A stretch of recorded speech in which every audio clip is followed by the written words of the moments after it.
Should be good to go. Okay, thank you very much. I want to welcome everybody to the Town Planning and Zoning Commission meeting for March 9th, 2022. If you could rise for the Pledge of Allegiance. I pledge allegiance To the flag of the United States of America and to the republic for which it stands, one nation, under God, indivisible, with liberty and justice for all.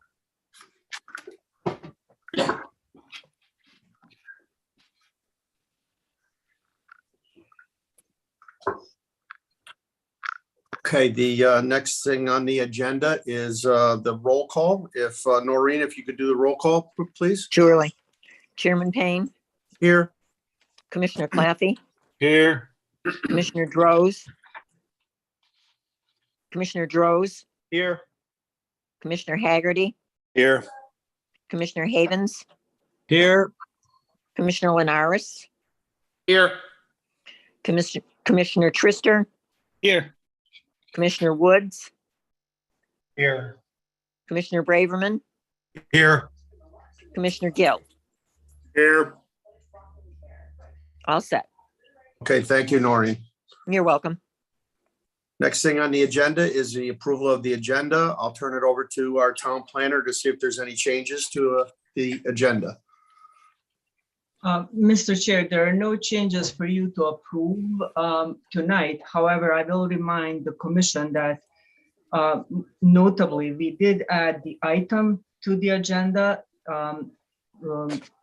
I believe on Monday or Friday, and that item was petition 1622, change of use and site plan modification to allow dining cluster. This is the small application that required a very minor staff review. It was received on the day, we received the documentation on the day when the packet went out. I originally wanted to schedule it later. However, after I looked at your agendas going forward, I was concerned that all of the agendas coming up were looking even longer and worse business-wise than the one tonight. So since this really didn't require much in a way of staff review, we decided to, with your consultation, we decided to just add this to the agenda tonight. So that was the only thing of consequence that was added. Okay, very good. I completely understand. So we will add 1622 under new business.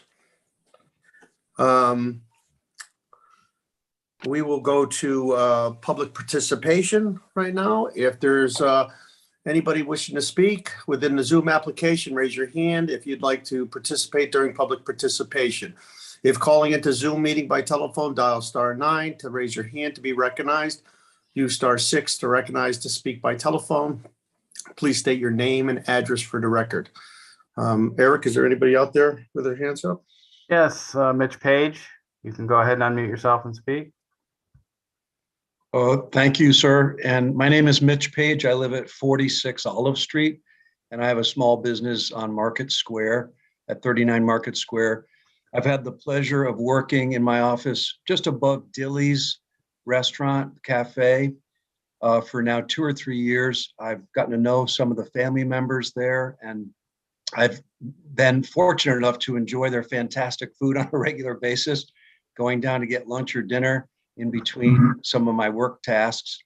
And my understanding is they're looking to apply to move over to 85 Kitts Lane, I believe, to what was the old W. That's on the agenda. And I'm calling in just to say that I fully endorse this. I support it. And I would hope that this body would find in favor of the application. That's on the agenda, Mitch, and we're not supposed to be talking about that, but that is on the agenda. And so is there anything else that you'd like to say, or? No, I know it's on the agenda. That's why I'm calling and to speak in public participation, just to speak in favor of it. We're not supposed to be talking about anything that's on the agenda under public participation. It says for items not listed on the agenda, speakers are limited to 2 minutes. So, So I'm not supposed to be talking about this? no, you, Mr. Chair, if Go I ahead. can, this is a public hearing item. It's a public hearing item. You can speak about it just a little bit later in the evening, once the public hearing on this application opens up. It's a public hearing. It's a petition It's- 0922. petition 0922. I'm sorry. Thank you, Renata. So Mitch, it will be coming under public hearing, our second public hearing, and you could speak about it at that time. Okay. Okay, and if there's something else that you'd like to say, you could have the floor now. No, that was it. I was just calling in favor of this. So I should do this at another time? Yeah, under public hearing, when we call for petition 0922, we'll be reading it out loud, and then at one point, we will open it up for public participation. Okay, Okay. very good. Thank you so much. Thank you, Mitch. Is there anybody else wishing to speak? No one has their hand raised, Mr. Chairman. Okay, thank you. Okay, hearing none, if there's no objection, we'll move forward to the zoning enforcement officer's report. Is there any questions from commissioners concerning the zoning officer's report? Any questions? Eric, do you have some information you'd like to provide us, or? No, you can see what got done here recently. Got some of the big signage, the Zitco removed. I think they will be coming in for a temporary banner permit, and then just some other general things.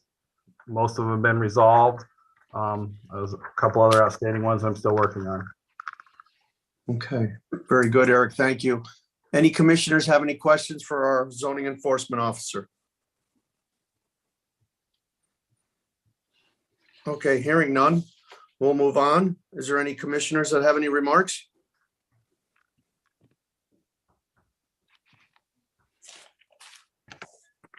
All right, we'll move forward to public hearings.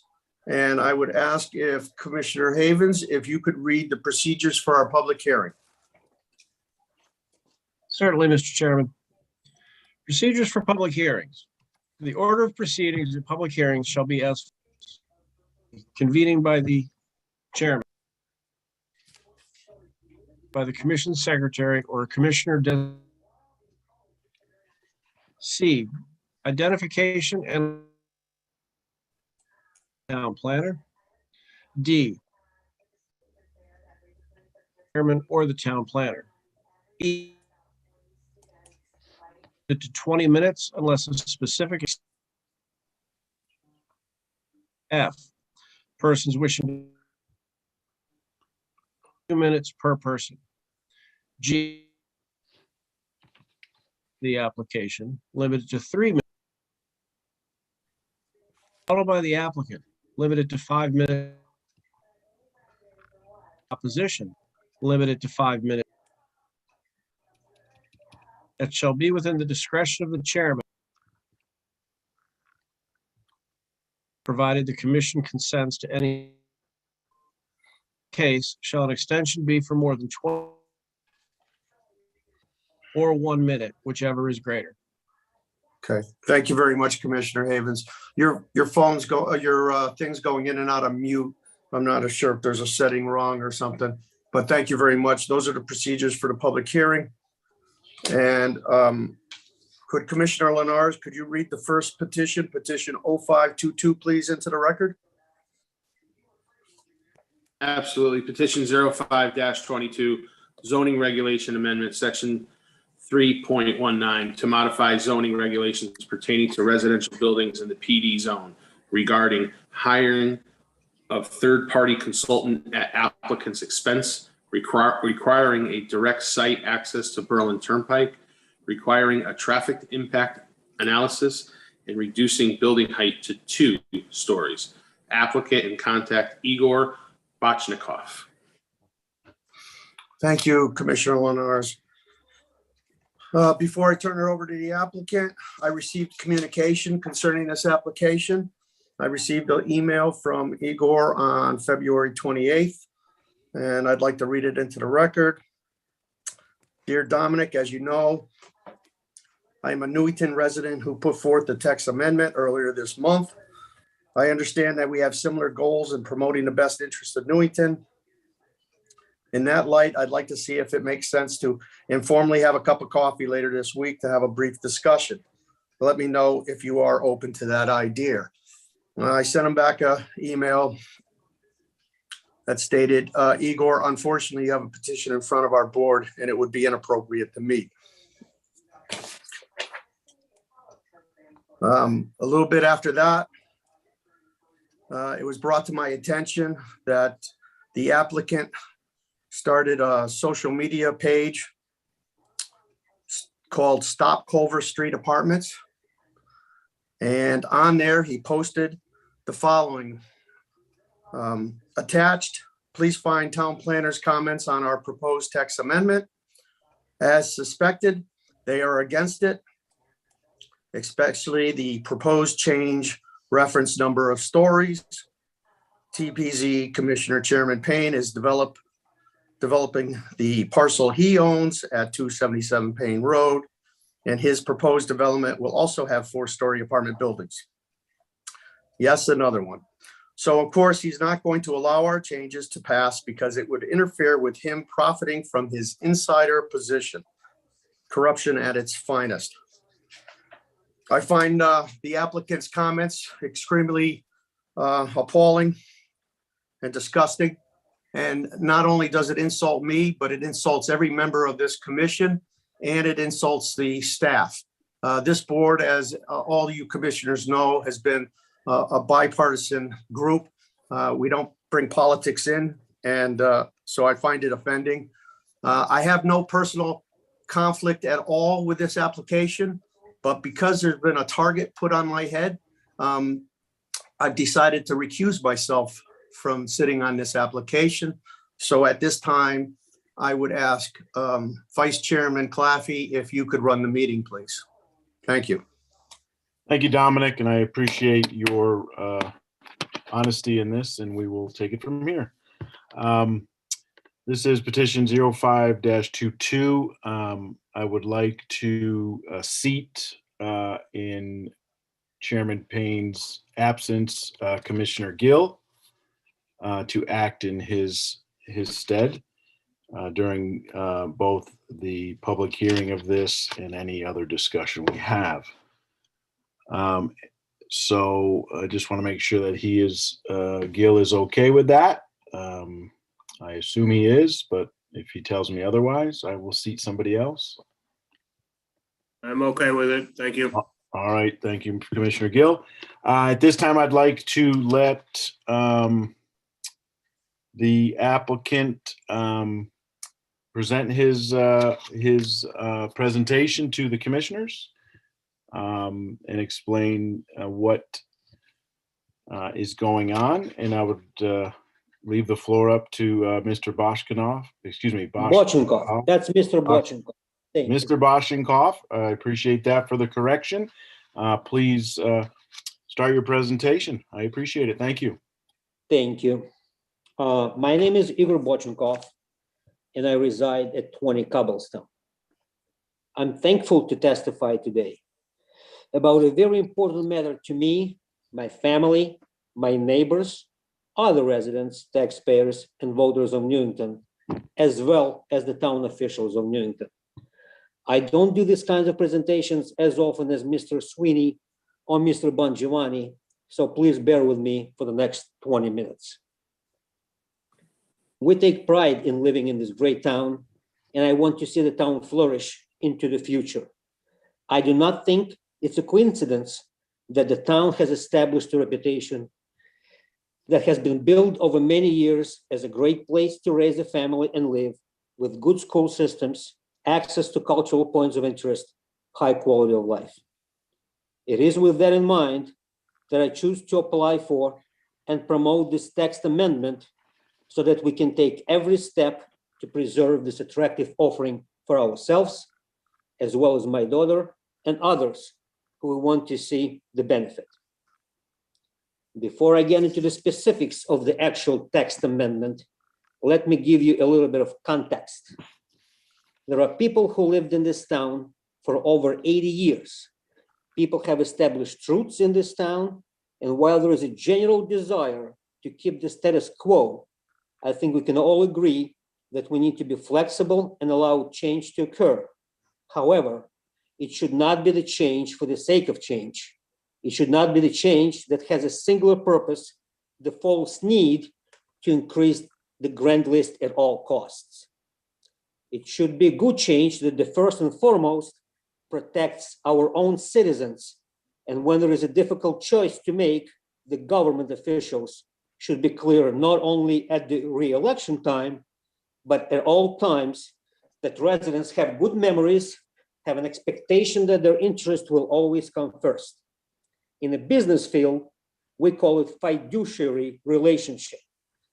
If you have the same fiduciary relationship and responsibility to the residents. We should also be clear that in today's society, there is a constant pressure to increase profits, increase budgets, reduce shortfalls and deficits. However, the financial goals and motives don't come first and should not drive all municipal decisions. The grand list is not the end-all, be-all list. It certainly is a factor in making decisions, including zoning decisions. There are state and federal requirements that must be always observed. Sometimes those requirements are not always obvious. For example, we understand the Department of Housing is or may have provided grants on the proposed Culver Street project. Along with those grants are certain provisions which must be in fact met. We would like to see those provisions and make a Freedom of Information request to do so. It would have been nice to get them on the table in the interest of full transparency. My motives are pure. My motives are simple. I want to preserve the quality of life in Newington, to live, to benefit from the right of enjoyment of my real estate and the town, and to raise my family. The town officials have their own motives to listen to people who put them in the office and to make decisions according to the governing documents, the regulations, and town charter, our constitution, if you will. What are the motives of the developer? I ask you this question now, in part because not once have I heard it mentioned out loud. I submit to you that the primary motive of this developer, whose office is 499 miles away from this location, is to make money. Let me add, on the surface, I do not fault them for wanting to make money, and the developer has a right to do so. However, I do have a right, and we have a right to ask questions and to determine if there is an alignment with the town of Newington. And if there is, we have a right to provide input on how and when that project should move forward. That is why we're here today, to provide input on the best way forward. I have offered the town a set of text amendments, which I and many others feel would help the town achieve its charter, follow its regulation, including the POCD, and respect and honor responsibility you have to each one of us. We might have lost Commissioner Claffey. Yes. Immediately before I get into the text amendment number 1, I will share a quote from the current president of Ukraine, Vladimir Zelensky, who during his inaugural address in 2009 said, "I do not want my picture in your offices. The president is not an icon, an idol, or a portrait. Have your kids' photos instead, and look at them each time you're making a decision." Text amendment regarding the consultants. In a nutshell, we don't know everything. In a nutshell, developer does know everything. This is why we hire experts. The town of Newington historically hires experts. Therefore, there is not a debate here. Let me ask one question. Who gets to choose the experts? How many experts should be selected? Who should pay for the experts? In any given discipline, how many experts should be chosen? And is it even wise to hire more than once? Taking that last question first, I submit that the answer is probably yes. The TPZ is uniquely qualified to answer these questions. Can the process become better? Yes. Allow the TPZ to be conservative in its approach to require that experts be hired, certainly on more complex proposals. They have institutional knowledge over time, long-standing relationships throughout the states, and can greatly benefit from uncovering and addressing nuances of each and every project. Lastly, where there are potential conflicts of interest, hire two experts that can balance the interests. In a project that is tens of millions of dollars, it seems to me that this is money well spent. The town planner made a comment that this potentially was about a distrust of your professional capabilities. This statement is unwarranted. One body of people or persons can't know everything. One committee usually doesn't have the depth of knowledge about groundwater chemistry, the study of reptiles, recently hired by a town called herpetologist, once hired to look at animal life on a proposed development, or a more proximate to a town like Glastonbury is a study of snakes, which is a common discussion item in their building affairs. It's not personal. It simply makes sense to hire experts so the decision can be made with a greater degree of certainty. It's due diligence, it's common sense. I will point out that the traffic expert in this case performed 3 separate studies. Why? Still not sure, but I can tell you that his testimony stated that DOT data from 2011 and 2016 was used. I can tell you that pandemic traffic patterns were used, which does not make sense. I can tell you that there were mathematical errors on the spreadsheet he presented during TPZ meeting. We need to do a better job and a more comprehensive job. That is too important not to hire enough experts or the right experts. Access to Berlin Turnpike. First, what is a Berlin Turnpike? As you know, it's a 4 or 5 lane major thoroughfares that carries between 80 and 90,000 cars a day, and once was the major throughway between Boston, Hartford, and New York. While it provides significant commercial choices like Walmart, Home Depot, and many others, it also translates to congestion, delays, loud noise, pollution, and other headaches. The original authors of our zoning regulations, in their wisdom, wanted to protect the residents of Newington. I will remind us, the POCD speaks of the residents as of the one main tenants of the town. It flows that commercial interests should be connected to Berlin Turnpike as a way to self-regulate, to protect quality of life, and to separate the commercial from non-commercial. Let's be straightforward for a minute. Ask yourself right now, why do we believe the requirement to have a commercial interest to be connected to the Berlin Turnpike or road that intersects it? In other words, what were they thinking, and why do we think it has been on the books for several decades and stood the test of time? If you listen to the town planner, you may be led to believe it has something to do with affordable housing. Nonsense. This has nothing to do with affordable housing. We're for affordable housing, and affordable housing can be placed anywhere. If you listen to the attorney for the developer, let me repeat, the attorney for the developer, he would want you to believe, and I quote, the original regulation was poorly written, unintelligible, and which clearly frustrated residential development opportunities. 2 points here. I do not think it's appropriate to insult the original authors of the regulation in Newington. Do you? Do you think it's true the original authors were devious and attempting to restrict growth and development in general? Nonsense. Furthermore, if the attorney's statements were true, how is it that the town has grown to over 30,000 residents? These comments are false and self-serving. Just ask yourself what is driving these comments. Just follow the money. Therefore, I believe, as many of us believe, that we should not undermine exactly what the authors had intended. It had worked for decades, and I think it is a grave mistake. It's a grave mistake to uproot it. You do not have to live with the consequences of uprooting of it, however, but we do. This morning, the World Bank stated it matters a lot what our original statutes are, referring to original legislation of lending practice for the bank. Well, I believe the same is true here. We should set a very high bar before waving our magic wand to change long-standing protections simply because you can.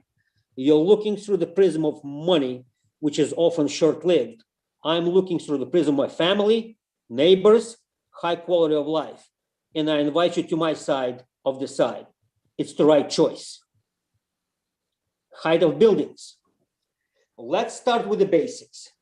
Newington is predominantly a residential town. Again, the attractiveness for most people is the quality of life they wish to pursue. The POCD states as a primary goal the expansion of single-family homes. Now you can choose to cherry pick other POCD goals if you'd like, but this goal is long-standing and highlighted. When we get into height of buildings, we're clearly trying to preserve quality of life drivers. One such driver is open space and less density.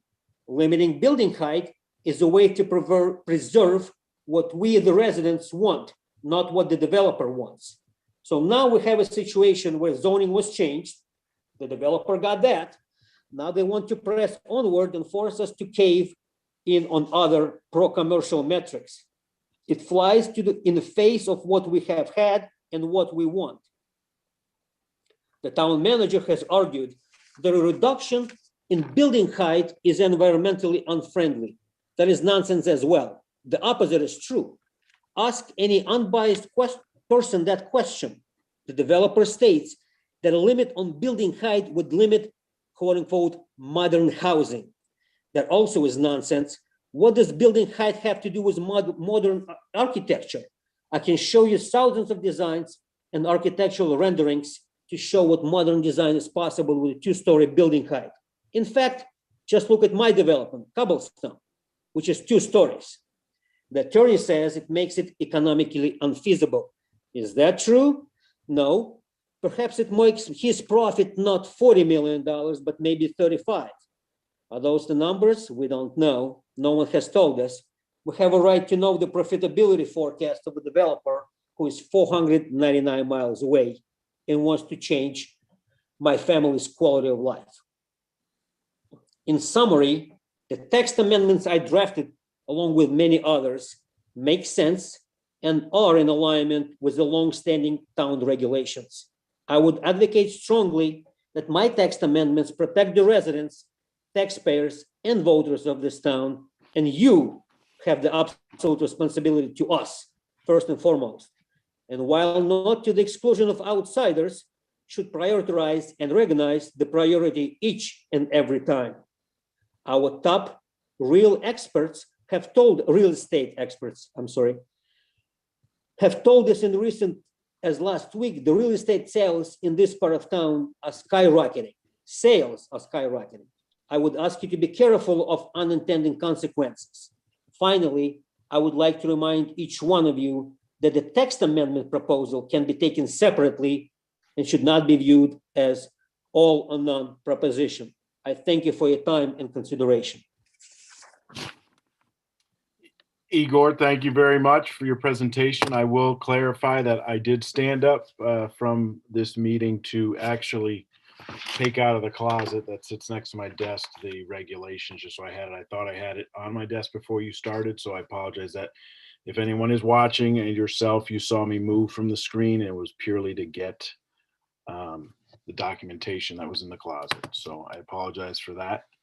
Again, thank you for your presentation. And at this time, I'd like to let the town of Newington planner, Ms. Renata, fill us in on her or Eric's town report for this 0522. So at that time, I'll leave it up to Renata and Eric. Thank you. So sure, it's going to be my report, and let's just set the stage first. I too learned after I issued my memo, and by the way, when I was preparing this staff report, I wanted to keep an open mind, and I wanted to keep an assumption that this application was filed from more of a zoning regulation amendment standpoint, when a broader kind of sense of application rather than opposition for a specific development which is inappropriate.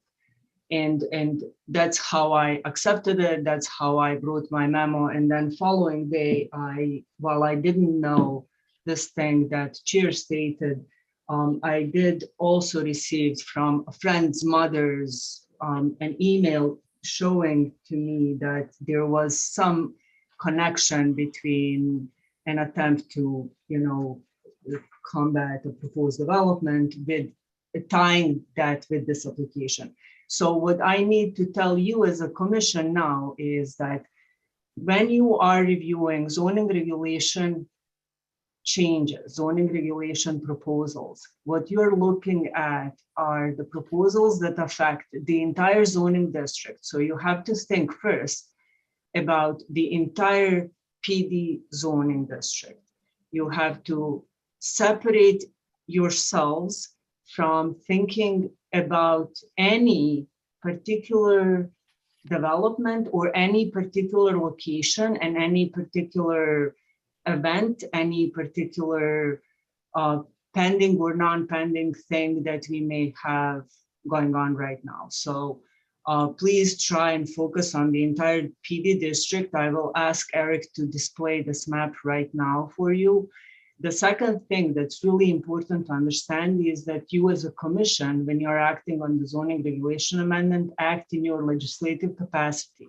That's pretty much the highest level of discretion that you have when you're acting on anything.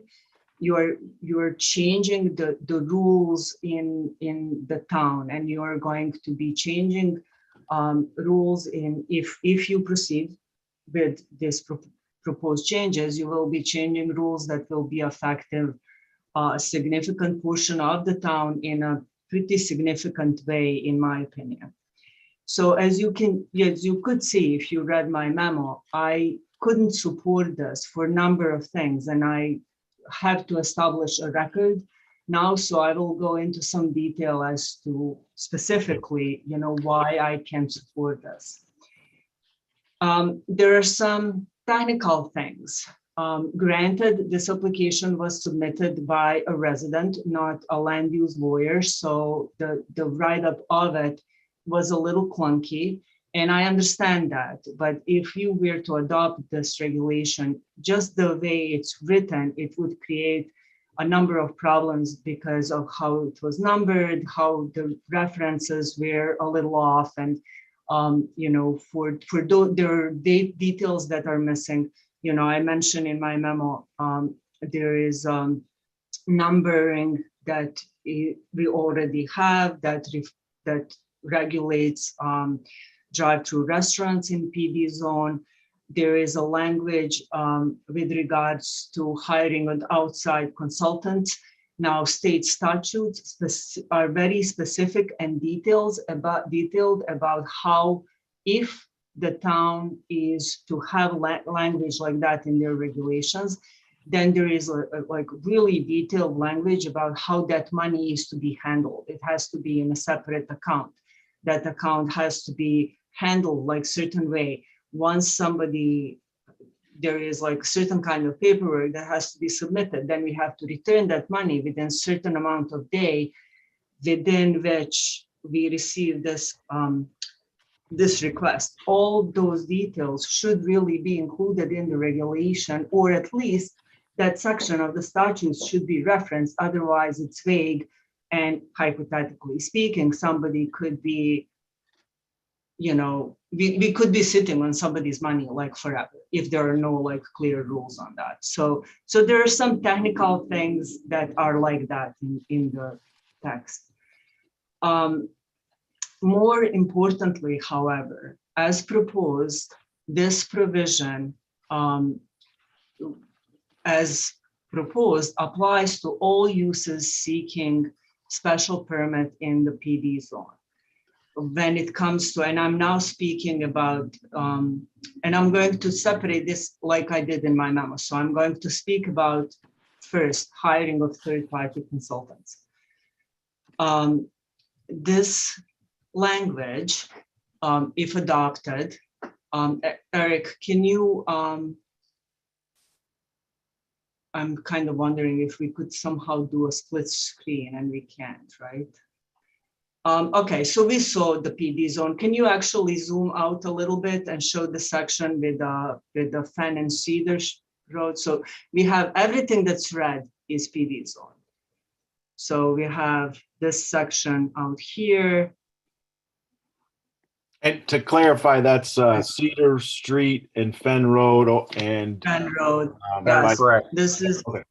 Cedar and Alumni and Railroad. And then there is another section by Hartford Road also.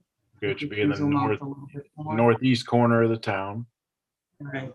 And then we'll bring this map again later on, but for now, I would like Eric to show like actual text of the proposed amendment while I'm talking about it. Yep. So Eric, if you can show the text of the regulation, that would be great. Thank you.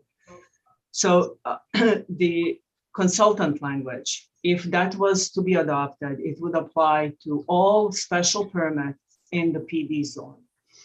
And I do not understand why would we have this particular requirement, this higher threshold applicable to special permit just to this one zone. Why this higher level of hardship? Why this higher level of expense to our, by the way, by area it covers and by revenue it generates, highest, the biggest commercial district in town. So any drive-through restaurant, any retail store, any service shop, like anything that requires a special permit would be subject to this regulation.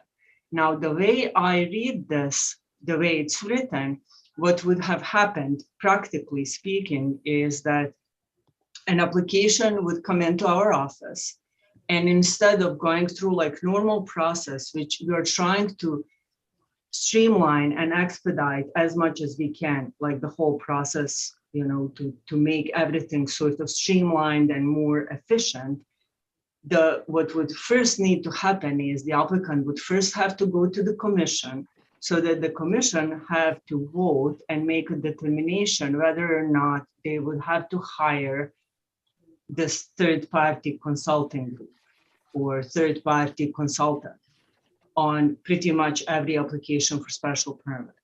So I just don't see that that's necessary. I feel that that's excessive.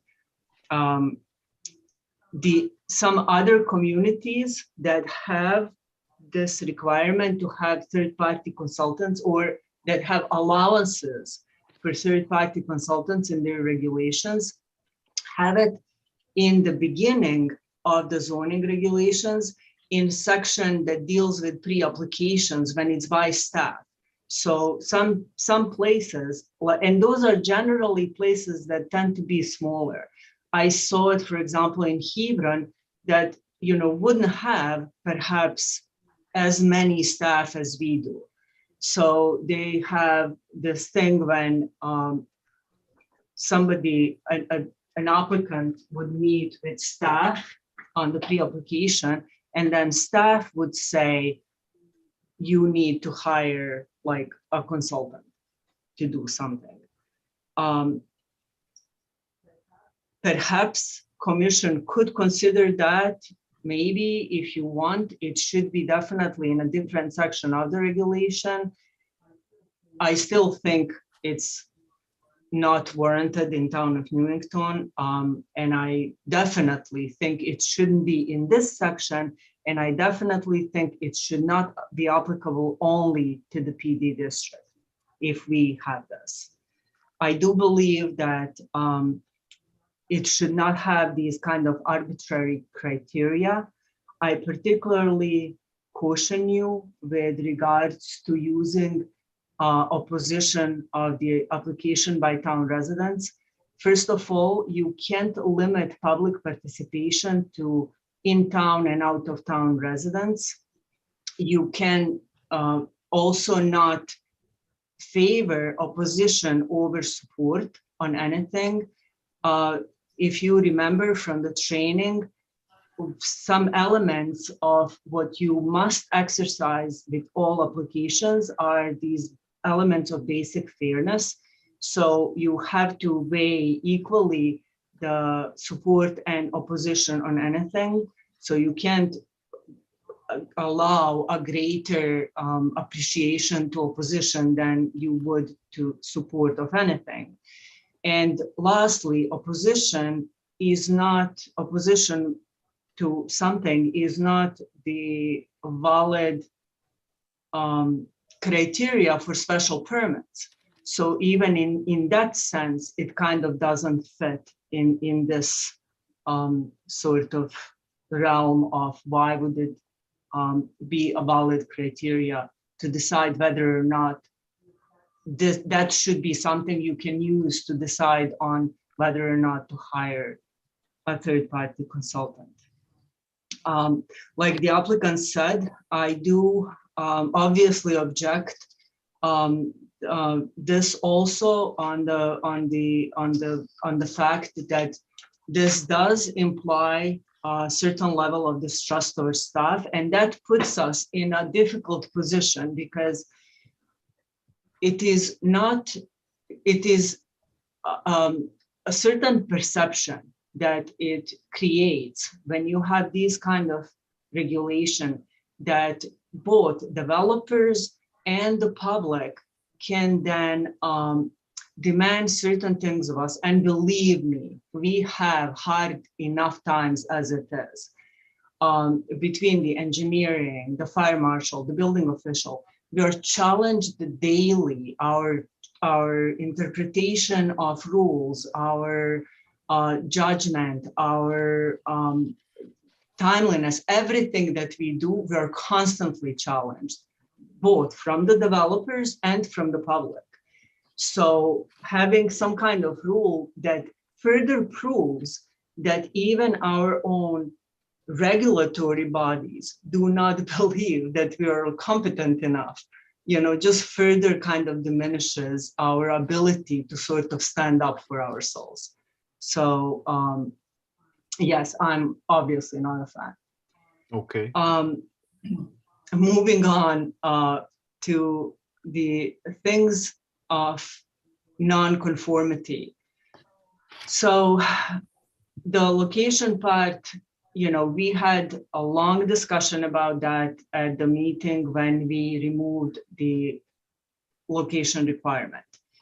We recently revised the regulation to remove that. At that discussion, we showed the map, we discussed elements of why this was why this regulation was to be removed to begin with.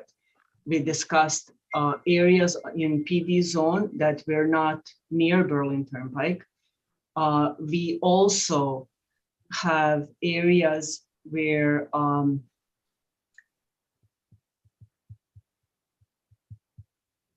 we discussed the reasons why this rule existed to begin with, and at least in my opinion, and I think there were other people that agreed with that, the reason for the location approval was to control traffic on residential road, and it is not an effective way to control traffic. Not when you have a use that is a special permit use, and the special permit use you can control with your traffic impact analysis statement. that as through the special permit process, you review anyways. So the commission agreed, removed that location requirement. Reversing that would contradict that recent decision, all the reasoning behind it.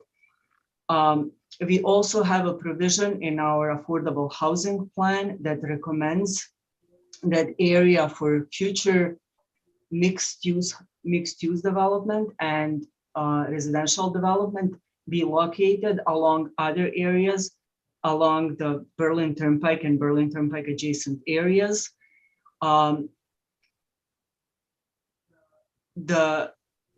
We have residential developments that are approved, Dakota development, the Anthony Properties now, which is on Cedar Street, that removing this requirement would probably, no, it wouldn't make them non-conforming, and it actually connects. It's far away, but it does connect to indirectly to Berlin.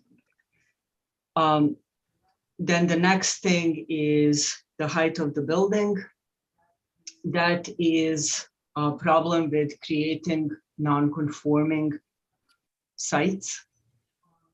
Harvest Village is one of the existing properties that if this became a case, if the commission adopts this, Harvest Village will become one of the properties that becomes non-conforming because it's a three-story development. And then all of the recent developments that were approved, including 333 Berlin Turnpike, the Anthony Properties development, which is not old National Welding site, then Dakota Properties, recently approved property on Maselli and Payne Road, all of that stuff will become non-conforming. Non-conforming properties have legal problems going forward to expand, to get refinancing. It is just very complex issue to create non-conforming issues going forward for people. Now, I also want to talk about this reduction in stories in a little bit different way too. I did say that shorter buildings, reducing the building height is environmentally unfriendly, and it is. It promotes sprawl. It demands more buildings to make things economically feasible to create more, the same number of units. The other issue with this is that one of the bigger focuses in Newington is the promotion of this aging in place. Of all units imaginable, the two-story properties are the worst for aging in place.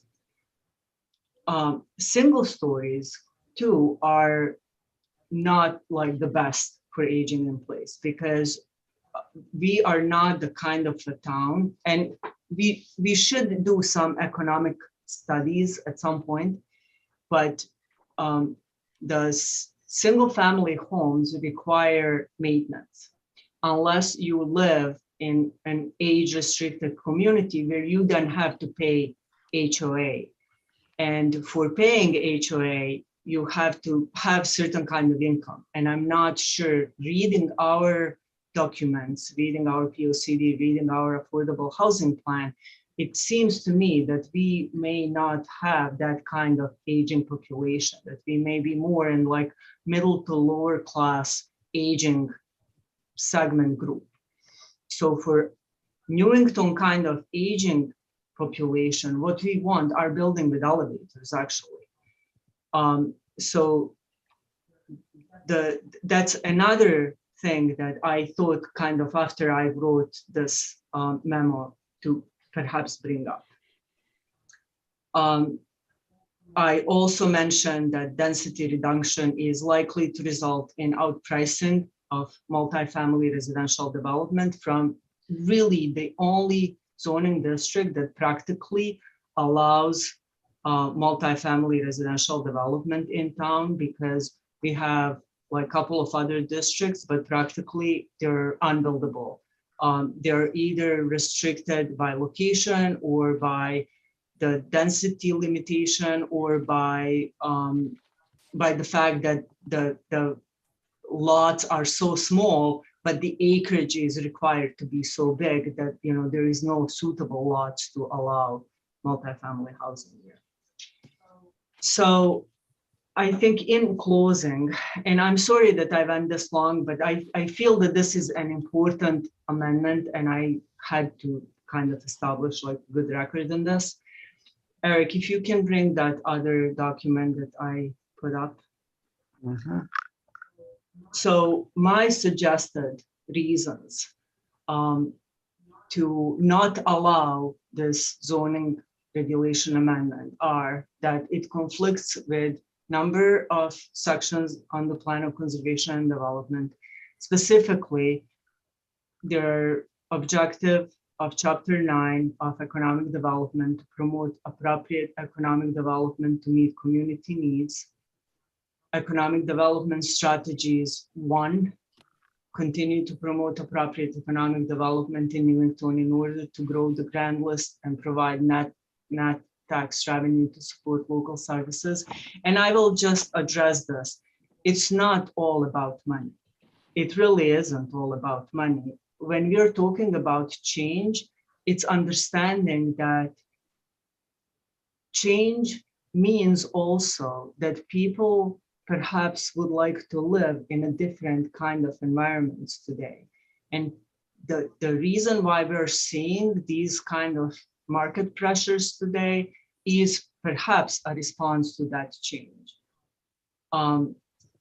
To continue to support existing businesses and industries and continue efforts to keep them in Newington.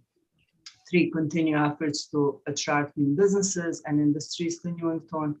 Seek to improve the attractiveness of Newington both economically and physically in order to attract economic development. Increase the focus on economic opportunity areas where appropriate, reuse and redevelop existing commercial properties to take advantage of good locations and utility services. The overall goals of the Chapter 10 residential development to provide housing options for a variety of housing types, sizes, ages, tenures, and income groups with safe and stable neighborhoods, protect and conserve the quality of existing housing stock from neglect, incompatible neighborhood uses and disinvestment, maintain quality residential neighborhoods by avoiding the intrusion of non-competitive uses and or non-residential traffic. Conflicts with the town of Newington Affordable Housing Plan, which states that the town should focus future residential and mixed-use development in area of Berlin Turnpike, among other areas. And if adopted as proposed, regulation will create issues with number of non-conforming location structures and impose serious, unnecessary, and targeted hardships upon the residential and other commercial uses in the Phoenix zone. So that's it, if you have questions. Thank you, Renata. I wanted, I have 2 questions for you. One's a clarification in your staff report memo on the second page, or excuse me, the third page, where under staff comments, I had a question just to clarify. When you wrote about the affordable housing plan, is that the Newington Affordable Housing Plan? Yes. That you would, in the one that I'm reading here, which is a little, well, it might not coincide with what I'm seeing on the screen. And then secondly, I wanted to know if with what the CROG report came back for this proposed amendment. And as everyone knows who's either listening on the call or who will be listening to this at a future time, the CROG report is nothing new for something like this. We do it on very simple things and we do it very on complex things. And Renata, please explain how that came back from them and what the CROG is. So my report was on our affordable housing plan. Okay, thank you. CROG report referenced our affordable housing plan, but also referenced and I'll read it under the public testimony. Okay, But and I can read it now. I mean, it's there. I can introduce this report under like number of in number of ways, but it also references number of other regional plans. So if you want me, I can read it now. It doesn't matter. I mean, it's going to be on the record. I mean, this is your presentation. I feel it's pertinent under your presentation to the commission to get. I your can read it interpretation. now. So You we want me to get put it your up on the screen, interpretation. Renata? I Sure. think it benefits the commission members that we get the town planner's interpretation because it is part of the whole zoning regulations and who interprets it, and we put a lot of weight in your interpretation. So please. Sure, but my comment in my memo referred to our town affordable housing plan. Yeah, Eric, yes, if you can thank you, display thank the crowd report, I can read it. All right, so the report was with regards to this proposed amendment. It's addressed to the commissioners and it reads, the staff of the Regional Planning Commission of the Capital Region Council of Government, stop doing that, has reviewed the zoning referral and finds no conflict with the concerns of neighboring towns. However, the proposal to limit building heights of residential developments in Newington's planned development districts discourages housing near major transit facilities and therefore is in direct conflict with the policy and goals of the CROG's regional POCD. So CROG has its own POCD plan. Further reducing building heights and additionally limiting the location of multifamily housing in the planned development district also generally conflicts with CROG's policy to increase housing choice by making it less developmentally feasible to provide a greater density of housing types and costs available in a community. Additionally, this proposal conflicts with the town's own recently adopted affordable housing plan, which states that the town should focus on areas in proximity to city fast track stations, the future train station, and the Berlin Turnpike for future residential and mixed-use development. Thank you. Thank you for reading that. I don't have any, I think you've hit in your report some of all the concerns that definitely you and Eric have found that would help, hinder, or otherwise our town. I want to open this up to the discussion.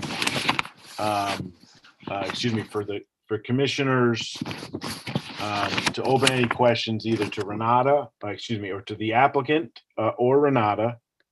And one of my questions to Renata is about the nonconformity. I mean, in our zoning, that's why I was making sure I got my zoning reg, and I thought I had it on my desk, as I said earlier, but in how it's the intent in that of our regulations not to make more, and if I'm wrong, Renata, please correct me, but we're not here to make any more nonconformities. We've, over the 6 years that I've been part of this commission, we've had to vigorously change things so that we get more conformity because of the hardships that a non-conforming lot has against our zoning laws. So you touched on it a little bit with like Harvest Village. Is there any others as a whole as we look at this? And I say that heartily, that we as a commission have to look at the whole town. As you said, I agree, not of what has transpired of late, but outside of some of the ones you've mentioned, like take North Mountain Road area, Connecticut Avenue, where there's a PD zone. That's an older, I don't want to say an older PD, but a PD zone that some people forget about, and how that could, hinder that area, if there is any. If not, you could answer that, and then I open it to, as I said, other commissioners.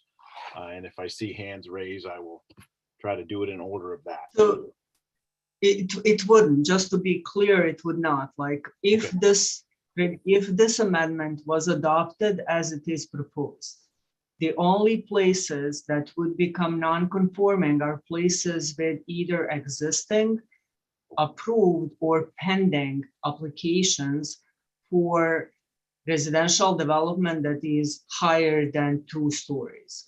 So Harvest Village is an existing. Then we have recently approved bunch that I listed. And there is one application that pending, and if it gets approved, then that's the other one. So, but altogether, when you add those up, we're talking like 1,000 residential units. Okay. Thank you. Are there any commissioners that have questions for either the applicant or our town planner? Do I see any hands? I don't see anyone with their hand raised, Mr. Chairman. Mr. Havens just raised his hand. All right, Mr. Havens, the floor is yours. Thank you, Mr. Temper. To the town planner. Garrett, you're keep going in and out How's that? for Sound now. better? Yeah. Okay. For the town planner, if this was to get passed as it, with the reduction in the height of buildings to 2 stories, how would that negatively affect the areas that we've already approved? Would it be retroactive that they would have to reconfigure their plans, or would they still be allowed to be constructed, but then end up being non-conforming? They would be allowed through chair, if I may answer, please. Yes. Oh, feel free. Yes, I'm sorry.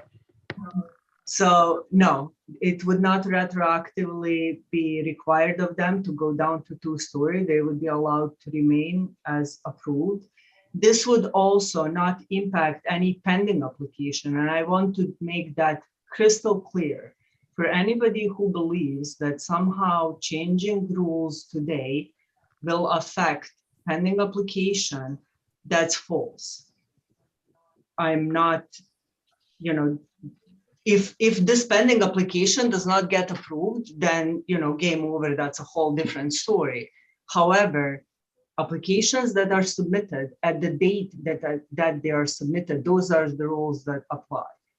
But what happens is when something is legal and non-conforming, what zoning laws say is that the town discourages them from existing in infinity.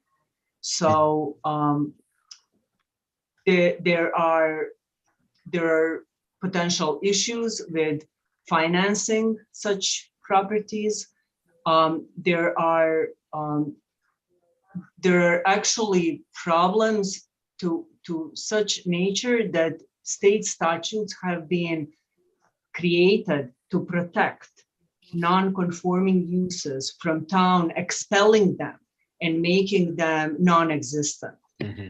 Because the towns historically have tried to, I don't want to say discriminate, but have tried to aggressively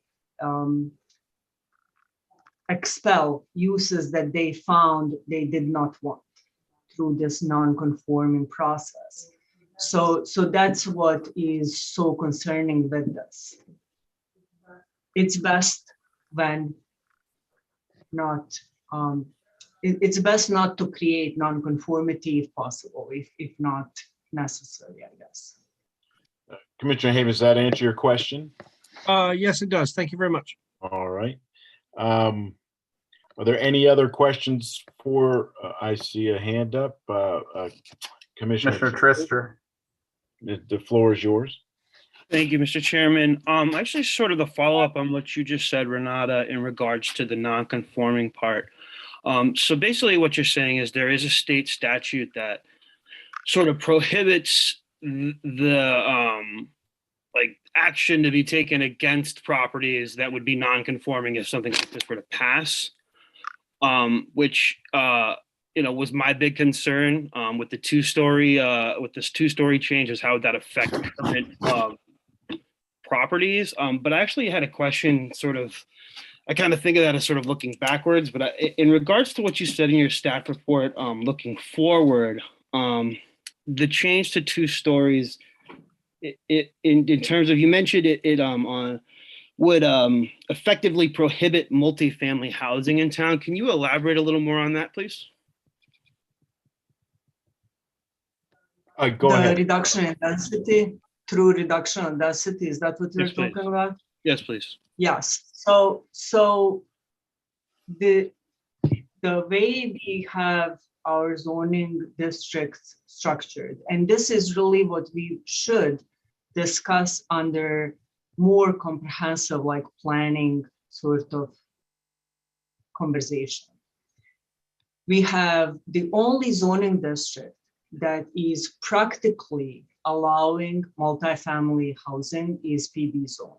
We have maybe 2 or 3 other districts that allow multifamily housing, but they're very, they're impossible to actually like build at, either through the market restrictions.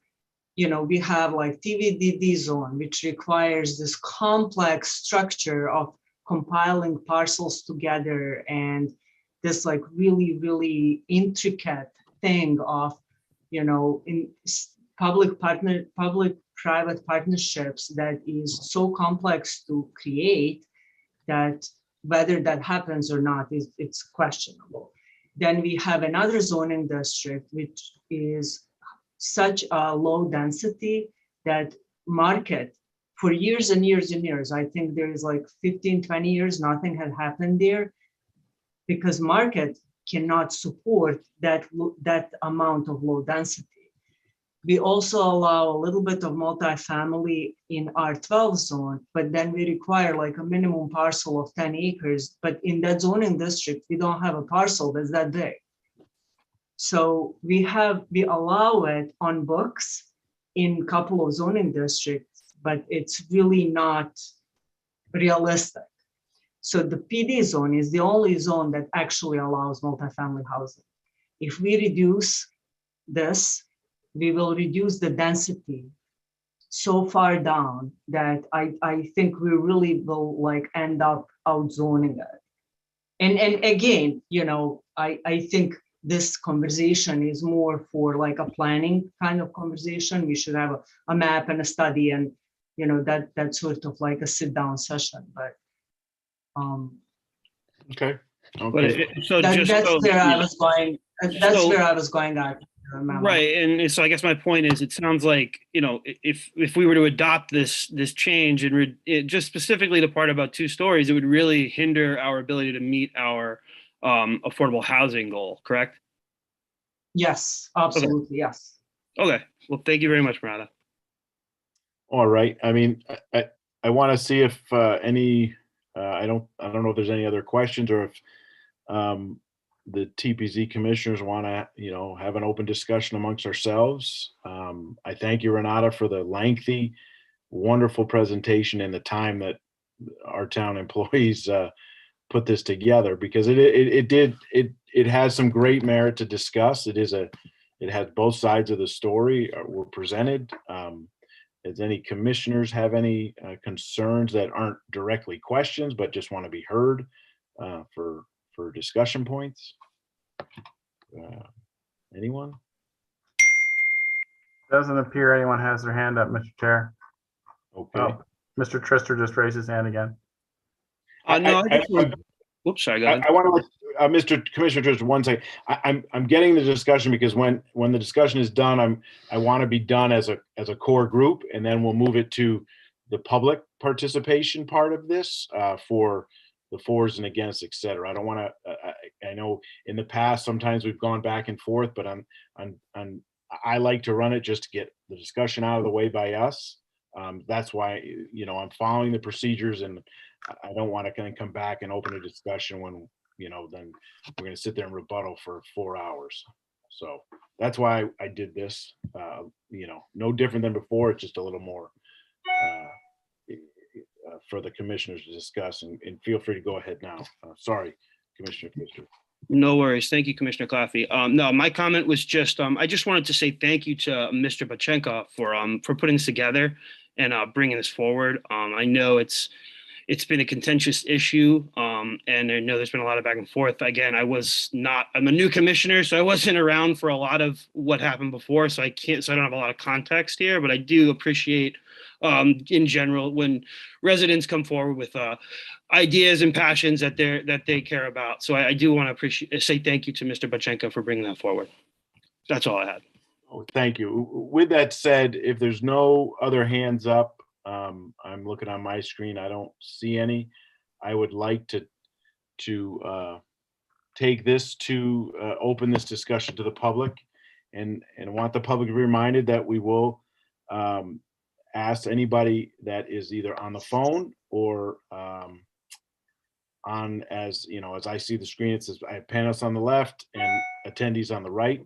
And if anyone is in the public that wants to speak in favor, I ask that we give you the allotment of 2 minutes to speak in favor. I do see that 2 people have their hands raised in the attendee side. I don't know who came first, maybe Eric. Yeah, you may want to clarify with them that this is in favor, if that's what you're doing. This is the first open to the public discussion is for people who are in favor of the petition 0522 that is in front of us now. All right, so the first person, Yelena Kirana, if you'd like to unmute yourself, you can speak. Good evening. Yelena Kirian, 41 Cambridge Drive. I would like to, I'm in favor, and we will understand that this proposed amendment was written because we, the residents around Culver Street, we have feelings that we haven't been heard, and you guys don't pay attention to us. Sorry, I will go in my language. So if we would feel that you're on our side, we would save your time and don't write all this language. But so this is how it started. So I agree with everything Igor said, because I feel that by putting back location with access to Berlin Turnpike, it would benefit our neighborhood. I agree with the height of buildings because in your POD, in your plan, POCD, there is a chapter about taking care of community character. And all the commissioners signed this plan, POCD. And it's said that Newington appears and feel like a small community and should continue to do things that preserve, enhance community character. And also on page 20, it says Newington should make sure that POCD is implemented. And all of you sign it. And also on the same page 20, where public expressed what is the most important for the community. Number 1 is open space. Number 2 is traffic. And only number 11 is residential development. All right, Yolanda, I know you're over the 2 minutes, but I will let you finish up. Thank you. Okay, thank you. And also, finish faster, I would like to say, I'm grateful that Mr. Payne stepped out from running this meeting. I understand that he's upset from what Igor honestly speak out on the media, but he just said what we actually think about the situation. He honestly expressed his opinion. And I would suggest that Mr. Payne also step out from running meetings concerned Okay. to. I'm not going to let you bash we don't have a draft right now. a person here on this commission. That's not what we're here for, in the public participation in favor or against. So if you're finished, I'd like to move on. Yes, I'm finished. Thank you. Thank you, Yolanda. I think next is a David Griffith. Yes, Mr. Griffith. list. You So can speak, David, sir. please unmute yourself. Yes, can you hear me? Yes, we can. Yes, sir. Yes. Yes. David Griffith, 283 Culver Street, Newington. Thank you, David. Go ahead. Yes, I'm speaking in favor of the text amendments, which are not only consistent with our plan of conservation and development, but also enable the commission with great care to manage special permit uses affecting residential neighborhoods, which is your charge under that plan. In making changes in our town zoning regulations, special attention should be given to your fellow residents. You have the opportunity to improve our zoning regulations to protect the quality of life of Newington. In addition to that, I wholeheartedly support what Igor has put forward. I want to make note at the end, I hadn't planned to talk about this, but I am very surprised in looking at the order of procedure for public hearings that apparently we're doing something a little bit differently tonight. There's the procedures that were provided to Igor and to the rest of us was there was a 20-minute presentation. Yes. And then 2 minutes in favor. But what I've listened to is at least as long a period in opposition. I'm favor. going to stop you right there, David. We have done this the same way. And inside of that, reading it is we've done this in every commission that I've overseen as chairman this way. Well, that's not what the procedures say.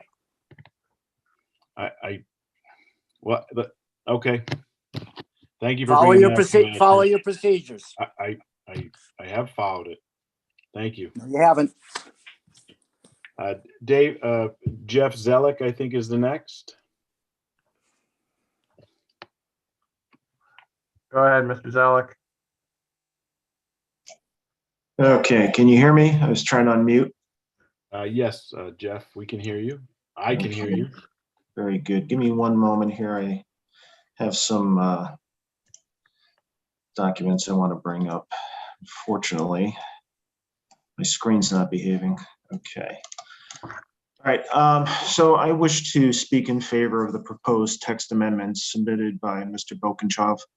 My understanding is that we are in this unpleasant situation because the zoning board previously approved a text amendment that was submitted on behalf of an out-of-state developer, which potentially impacts the residents in and around Culver Street. I have a diminished respect for any resident who acts on behalf of an out-of-state developer in a manner which causes harm to his neighbors. Regarding the housing density and building story height concerns that the commissioners have discussed this evening, I would ask you to refer to your town plan of conservation and development. In that document, I believe it's pretty clear that the desires of the public are made very clear that they do not want high density housing and these buildings of elevated heights. Mr. Bokenchaw is not submitting this amendment on behalf of some developers from outside of Newington. Mr. Bokenchaw is submitting this not for his own personal gain as previous applicants have done. Mr. Bokenchaw is submitting this amendment to reverse the harm that has been done by the zoning board to the residents of Newington. I've been a resident in this town for 30 years, and during that period, I've witnessed many champions come forward for the residents in situations such as the one before us. In the 1990s, our then and now current town manager was working with the developer on the CVS project on Main Street with plans to demolish the tiny brick fire station on the corner of Main and Garfield Street to the benefit of the developer and CVS. A group of concerned citizens rose up and protested the destruction of that beautiful historic firehouse, which is now a centerpiece in our town. Those citizens were champions for the residents of Newington. Also in the 1990s, the state of Connecticut proposed widening Main Street at the intersection of Cedar Street. Reverend Ken Brooks of the First Church of Christ Congregational spoke eloquently about the impact of the project that it would have on his church, the loss of the town green, and the impact on the center of our town as a whole. Reverend Brooks was another champion for the residents of Newington. Our beloved Cedar Mountain was threatened by Toll Brothers. Grassroots effort by the Safe Cedar Mountain Group helped to preserve that beautiful natural space. They were champions for the residents of Newington. Several years ago, a new municipal recreation center was proposed to be Jeff, built. you're at like 2.5 minutes. If you can wrap it up, I appreciate it. Thank you. I'm sorry, but this is, kind of an important topic. Jeff, I understand, but you're going off track, bringing up things that have nothing to do with a POC, Well, or excuse me, I'm PD getting to my zone. point. All right, I'm going to get to my point. Thank you, Jeff. All right. Thank you. So I'm going to have a call to action. So first of all, to Mr. Bokenchov and the residents. Mr. Bokenchov, I'm very impressed with your exemplary behavior. The depth and the honesty to which you presented yourself this evening was beyond reproach. Please continue with your solidarity and perseverance to right this wrong and the harm that's been done to you by the zoning board. Newington needs more champions like you. Don't stop, continue, fight, and escalate this to the highest levels if necessary. To the zoning board, perhaps during public hearings, you can listen to the people and take up their cause. We are supposed to be a government of the people and by the people and for the people. I'm calling on you to do what is right and to approve this amendment on behalf of the residents of Newington. The text amendment was written as it's written, may not be perfect. Yes, there are some legitimate concerns in the details, but you understand its intent, which is pure of heart, and you need to work to accommodate the desires of the residents. Thank you. Thank you, Jeff. And I see for anyone in favor, I think it's Frank Zocco. I hope I Mr. said that right. Zacco, you can go ahead and unmute yourself. Hi, thank you very much. Frank Zacco, 30 Salem Drive. And I'm not going to take my full 2 minutes because I just say that I do support this document, this text amendment. I do echo the concerns of everyone that spoke before me that spoke so well. Again, I don't feel the need to reiterate that, but I do support this amendment. I am concerned with high density housing there, increased crime rate, increased traffic on Culver. So again, by keeping that original document, by saying direct access to Berlin Turnpike, restricting building heights, would really help solve that issue. And that's really all I have at this time. But so thank you very much for your time, and I appreciate all your efforts for what you've done for this town. Thank you, Frank. I appreciate what you had said. At this time, do I see any? I'll leave it open to any other people that want to speak in favor of this application that's before us. I see Michelle Griffith. I see Matt Rossi and Gary Turco. I'll start with, again, this is for people in favor of this. Miss Michelle Griffith, please. The floor is yours. You can unmute yourself, Ms. Griffith. Yes, hello. My name is Michelle Griffith, 283 Culver Street. I as well do not feel the need to reiterate the former speakers, but I am in favor of this text amendment. I suppose this is more of a question that perhaps could be answered after listening very closely to all this. I wondered, there was a statement by Renata about that we have over 1,000 units being built. But if this text amendment was accepted, we would not be able to meet our affordable housing requirements with over 1,000 apartments proposed or being built. I don't get that. I think I would like that to be explained if possible. Thank you. Thank you. And when we're done, I will see how we can get that answer for you if we can during this time frame. Mr. Rossi, you can unmute yourself. Mr. Rossi, you have the floor for 2 minutes to speak in favor, if that is what you were talking about. Thank you. Thank you very much. My name is Matthew Rossi. I live at 17 Franklin Circle. I am here in favor of this petition, this amendment. Increased height, increased population, increased number of apartments does not always mean the taxes collected will cover the costs. We're not guaranteed how many students will be in there, but the projects that have already been accepted, ones that are coming up, they hit one half of the town for the most part. And then on the other side, you've got another large number of housing that are going to be happening that are going to cause even more. We had a problem trying to pass the ability to fix and get Anna Reynolds up. What's going to happen when we have to increase? I think by lowering the number of stories the buildings could be, I think would aid in this. I also believe that if you have a 4-story building with 250 apartments, you have to have at least 500 or more parking spots. And doesn't asphalt have the same negative effect upon rainwater and conservation as well as buildings? Again, I am in favor of this amendment, and thank you for your time. Thank you, Matt. I appreciate you speaking. At this time, I will open to Mr. Gary Turco. You get your 2 minutes, sir. You gotta make yourself, Mr. Turco.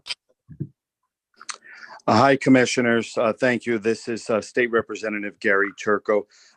Commissioners, if you wouldn't mind indulging me, I don't necessarily want to speak in favor of this amendment or against it. But what I'd like to ask you as State Representative for Newington, I'm trying to represent all of my constituents, and I've heard from numerous ones that are very upset about this development. And I'm not necessarily telling you how to do your jobs as commissioners. I see you're doing your due diligence and reviewing everything carefully.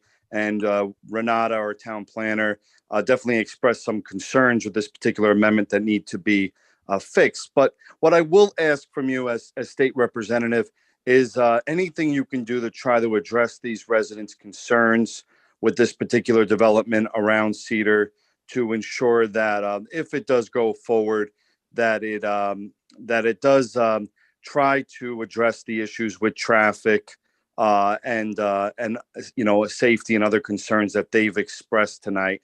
I want to make sure that they feel like they're being listened to, that the town government is being responsive to them, and that their concerns are seen as legitimate. So, I trust you'll continue to look at this issue carefully. Listened further meetings at their proposals and their suggestions, and that this could be a very open and transparent process so that they will feel like that Newington has their best interest.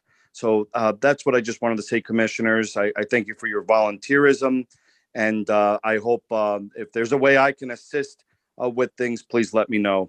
Thank you.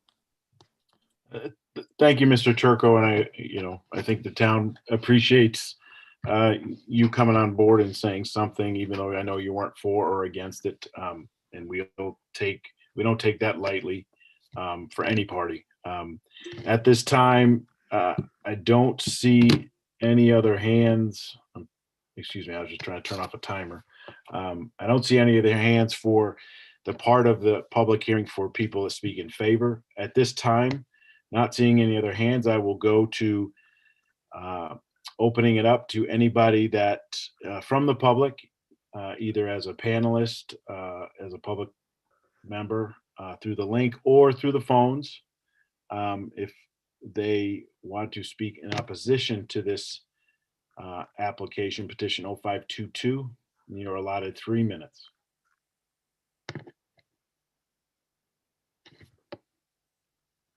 I don't see any hands on the panelist side. I see one attendee on the attendee side. Correct. I see a M. Payne on the attendee side. M. Payne, you can unmute yourself and speak. Hi, Maria Payne, 638 Church Street. As a property owner of PD property, this affects a lot of different people in town. I didn't realize it also affected the Harvest condominiums. To make them not be able to get mortgages, to make them non-conforming, this would affect cobblestone. Those are 3 stories. I mean, how can you do that to someone's house? I know this is like a vendetta the man has against my family, but whatever. This also affects housing. It affects everything around town, and it's just not fair. This has nothing to do with taxes, with students. I mean, as a property owner, we also have rights, and we also want to see what's best for Newington. And, it just seems like it's blown up to be like it's either you're for Culver or you're a bad it's not right. It's just gotten to be just so polarizing that it's just, you're now involving, my God, Harvest Village, those people, $400-something thousand condos will become unable to get a mortgage. How is that fair? How does that, involve with Culver Street? It's very nice that you try to do activism, but, really you have to think about how it affects everyone else. I think that's about it. Thank you, Ms. Payne. We as a commission appreciate both sides. As I've said, is there anyone else that speaks in opposition of petition 05-22? Again, I'll look through my screen and I don't see anyone on the attendee side. Let me look at the panelist side. I see one hand, and I will get to you, Renata, in 1 second.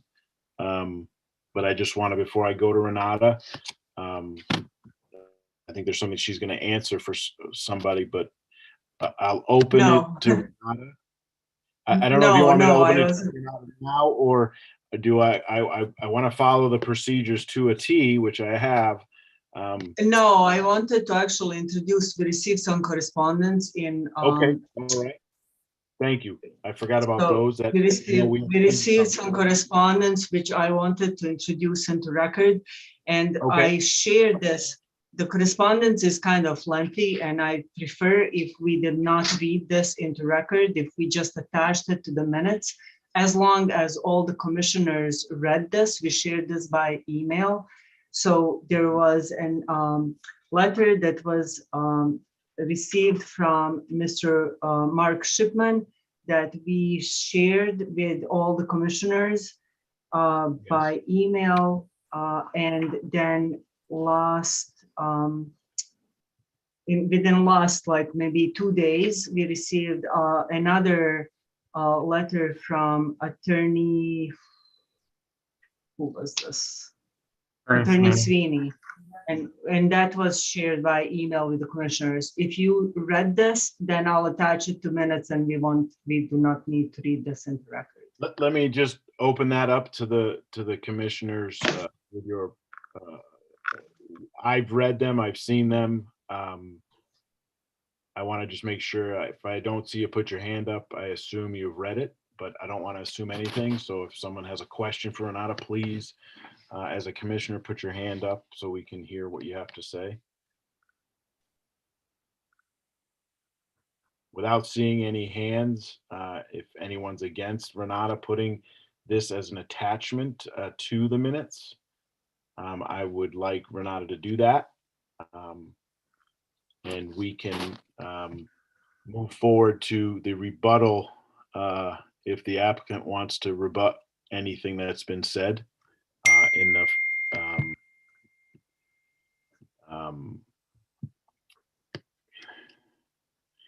I mean, we can read them in is to refresh anyone. I mean, they're pretty lengthy. Can I get some guidance from any of the commissioners? I want to do it that way. You tell me. Yeah, Mr. Chairman, again, you asked to raise hands if we wanted to, but I didn't see anybody raising hands. So I am not in favor of reading it into the record. I've had the opportunity to read it, and I think just making it part of the record is fine. All right. With that, I can concur with Commissioner Woods. And I agree as well. All right. I'm going to move to the rebuttal by the applicant, Mr. Igor. That's okay. Don't worry about it. It's all right. I know it's a hard name to pronounce. Kochenkov, if you'd allow me to say it, I guess I said it wrong. That's okay. Okay. Well, as far as rebuttal, I think there is nothing else for me to say in addition to what I already said, except for it appears to me that the procedural misconduct of this commission meetings reinforces and happens all the time. And every time we try to point it out, we get shut down for whatever reason. So, which again leads me to believe that the commission has a very strict and concise pro developer buys. And I think I know why that is, but that would be a matter for another day. In another instance, all I have to say is just to remind all commissioners that the text amendments can be taken all or none or one by one. So if there is a text amendment that you like, quote unquote, or dislike, feel free to vote for it or against it, but please consider it as they are. Thank you. Thank you, Igor. And I will state one thing that, and I will have it read into the record by our town planner, because you have brought it up multiple times about our misconduct. There has not been any procedural misconduct by this board, but I will have our town planner read that in the record and say it, that we have followed the procedures like we do on any other procedures that have been forth to us. We have to go to our town planner in the procedural process to get what needs to be talked about. So Renata, if you have anything to say on that, and then I'm going to end it. And if anyone else wants to insult this board, please don't do it tonight, because it's out of context, it's out of line, and everyone can have their feelings, but we have been very concise in how we've done this. No, I honestly don't want to talk about procedure at all. Okay. But I will say, because we're discussing tonight the amendment to the zoning regulations. So again, I will advise you to what to do with that. These are important decisions.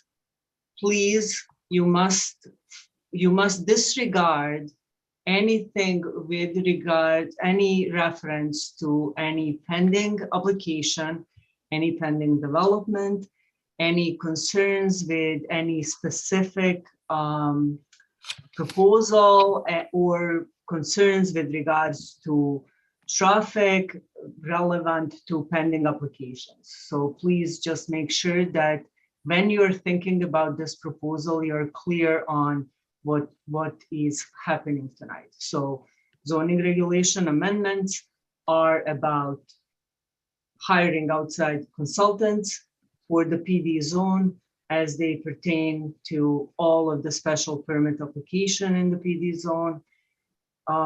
We are talking about direct site access to Berlin Turnpike and the streets that connect to Berlin Turnpike. That was a division that was submitted subsequently, requiring buildings to go from 4-story tall to 2-story tall, and requiring that traffic analysis.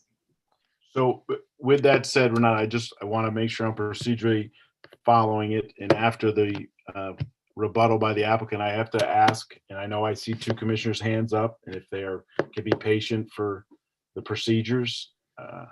If there is, I have to go, and if there's any rebuttal by any of the public that spoke to rebut anything that our applicant rebutted.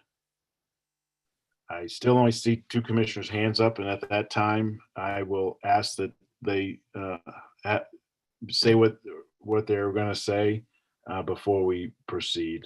Commissioner Woods, your hand was up. Yeah, thank you, Mr. Chairman. Yeah, two members of the public spoke tonight that we did not follow procedures. I'm assuming that is referencing Donato's report. That follows our procedures. We open up a public hearing to the applicant, then typically that is followed by a staff report. In this particular application, the staff report is not in line with the applicant. That is the only difference. But other than that, Mr. Chairman, I thought you did a good job.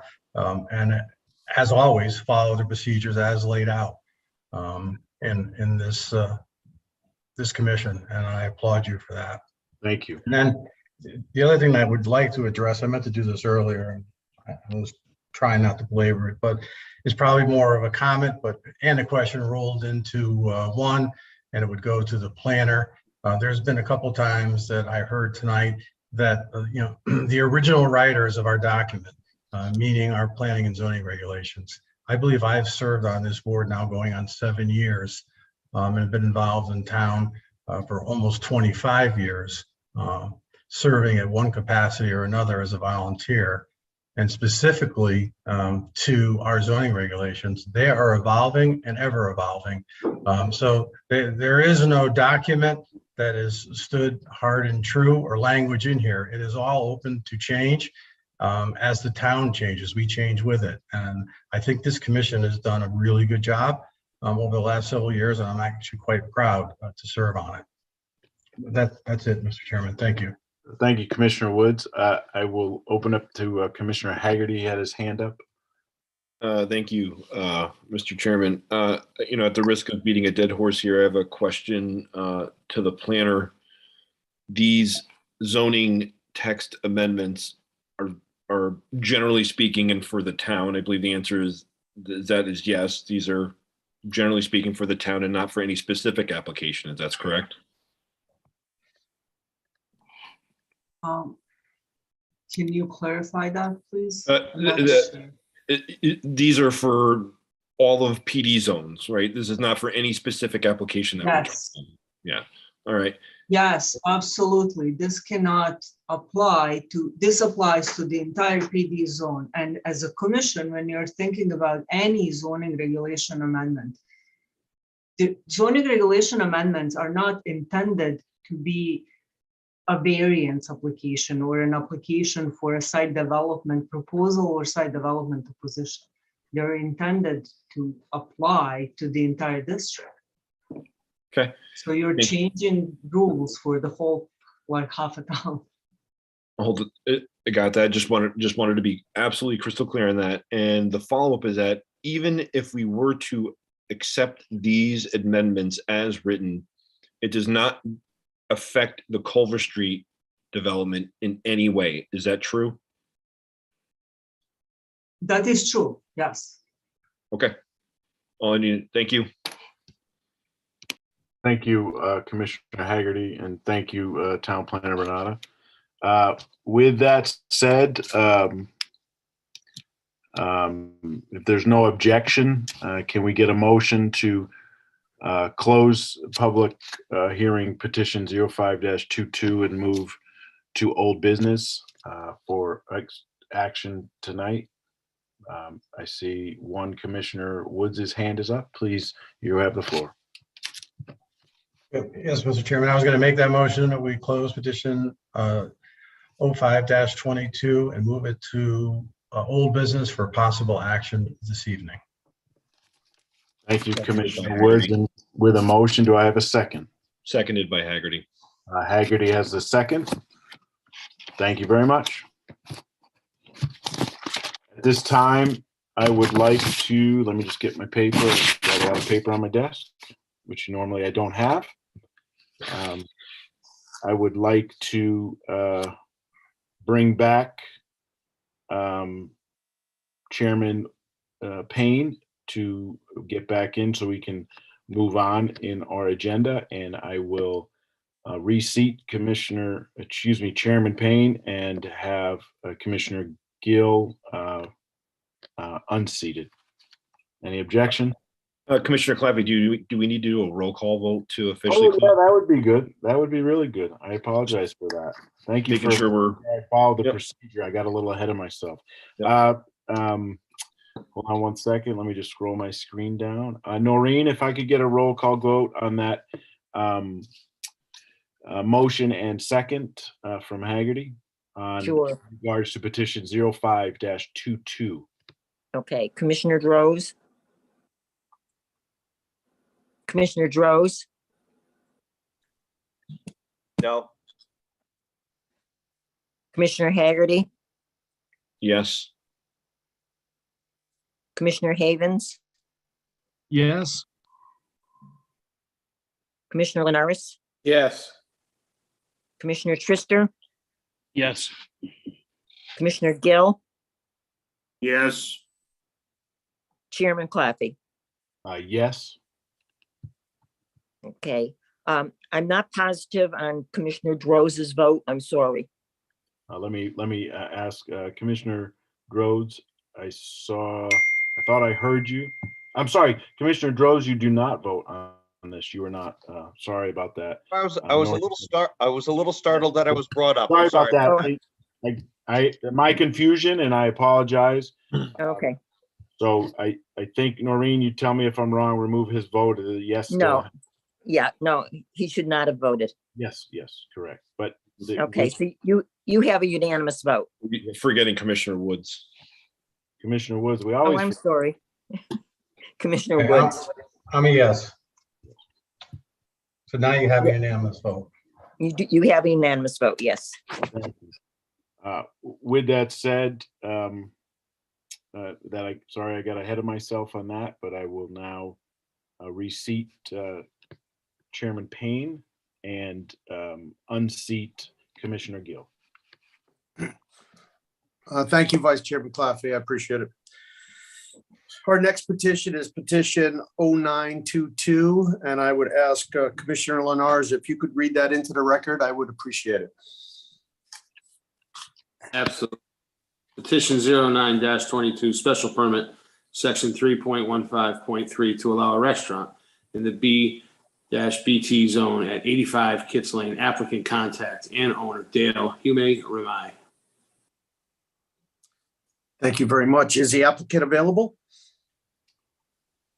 John Gale here. I'm the attorney representing the applicant, and the applicant is here. Very good. If you could go into a brief description of what's going on, I'd appreciate it. The commission would appreciate it. Thank you. Happy to, and thank you for the opportunity. And I hope to take far less time and be far less controversial than item 1 on your agenda. So again, my name is John Gale. I'm an attorney in Hartford, and I'm here tonight representing Dale Hume-Ramai. Mrs. Ramai and her late husband, Dr. Ramai, have been clients of mine for many, many years, and they've been business owners in Newington for many, many years. They started back in 2008, purchasing property on Willard Avenue, and ultimately opened an adult daycare facility there. And they've, as you heard earlier, Mrs. Ramai now, her husband has passed, unfortunately, has also operated Dilly's Cafe on Market Square. Most recently, they've had Mrs. Ramai's had the opportunity to purchase the former VFW building at 85 Kitts Lane. And tonight before you is her proposal for what she plans to do, having purchased that building, what she plans to do with it. It's fairly straightforward. There's 2 proposed uses, a daycare facility for a portion of the building, 1,600 square feet, I believe. And the balance of the building would be the cafe, Dilly's Cafe, which would now move over to Kitts Lane. The adult daycare operation is intended to teach life skills to young adults that have disabilities. And there may be some ability for a symbiotic relationship. That's somewhat of the goal, to have some sort of a symbiotic relationship between the daycare and the cafe. But that said, they will be freestanding, independent on their own. Both of the business operations are intended to be Monday through Friday, daytime hours, 9 to 4 p.m. The site has an amazing amount of parking, and so should not present any problems in that regard. And as we've seen with COVID, it's becoming, with COVID, it became necessary for restaurants to move outside. But I think the silver lining in that cloud was that people realized they enjoy dining outside. And so this appears to be a change that's probably going to become permanent with many of our dining facilities, and Dilly's will be no different. So they're actually proposing, potential for a little outside dining patio as well. So I think I'm hoping it's pretty straightforward. As I mentioned, Mrs. Ramai is here if you have specific questions for her, but I'm happy to answer any questions on her behalf. So that's it. Thank you very much. Thank you very much. We'll go to the, our town planner, Renata, if you'd like to give us a staff report on this. I can do that, Dominic. Okay. So as Attorney Gale said, this is going to be a twofold operation. They're here for you today for the cafe, which is going to be approximately 320 square feet, as shown there. They will have ample parking is already provided on site. Most of the business for the cafe is more than likely takeout. They do have some seating indoors. They also show a possible future outdoor dining area, which outdoor music is not part of that, just to make that clear at this point. And as the attorney also pointed out, this is a Monday through Friday type of operation, 9 to 4. It meets the parking regulations, the parking requirements for the mixed use. I think it's a very good fit for underutilized portion of the Berlin Turnpike business zone in that area. I think this is certainly something that would be welcome in that area and be able to be utilized. Very well said, Eric. I think I am. Thank you very much. I agree with you. We'll go to commissioners. Have any questions for the town planner or the applicant? Commissioner Woods.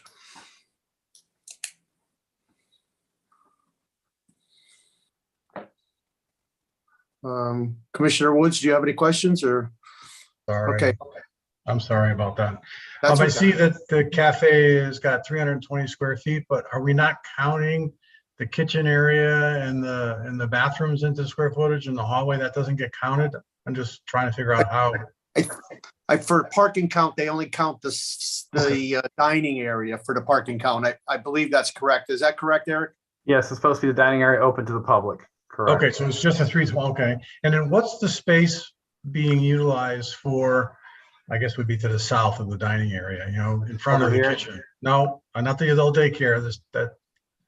So you got space in here? Yeah, that space there. I'm unclear on that. They didn't show it on the plan, so I don't know if Dale has any comment on that. I think. Okay. Mr. Gale, do you know? I do not know as to whether that represents a foyer for entry to the adult daycare or not. Mrs. Ramaya, I don't know if you're able to unmute yourself.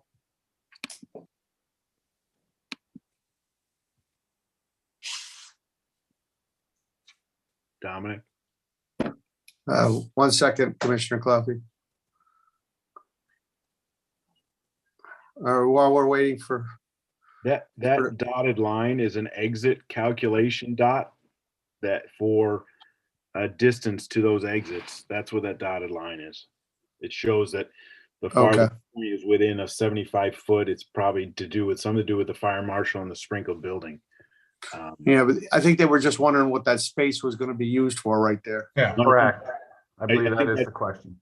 I think that's part of the whole. It doesn't show it as part of the cafe.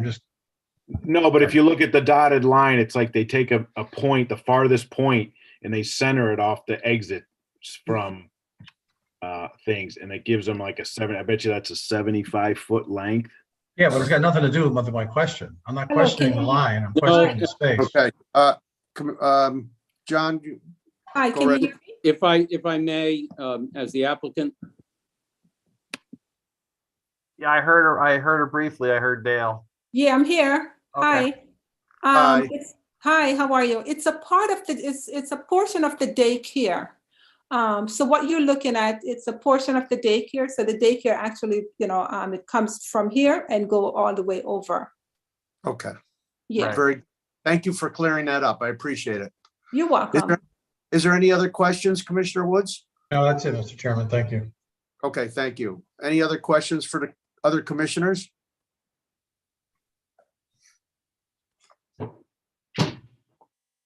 Okay, without any objection, we'll go to the public. Anybody wishing to speak in favor of this application? Mr. Please Page, you can go ahead and unmute yourself.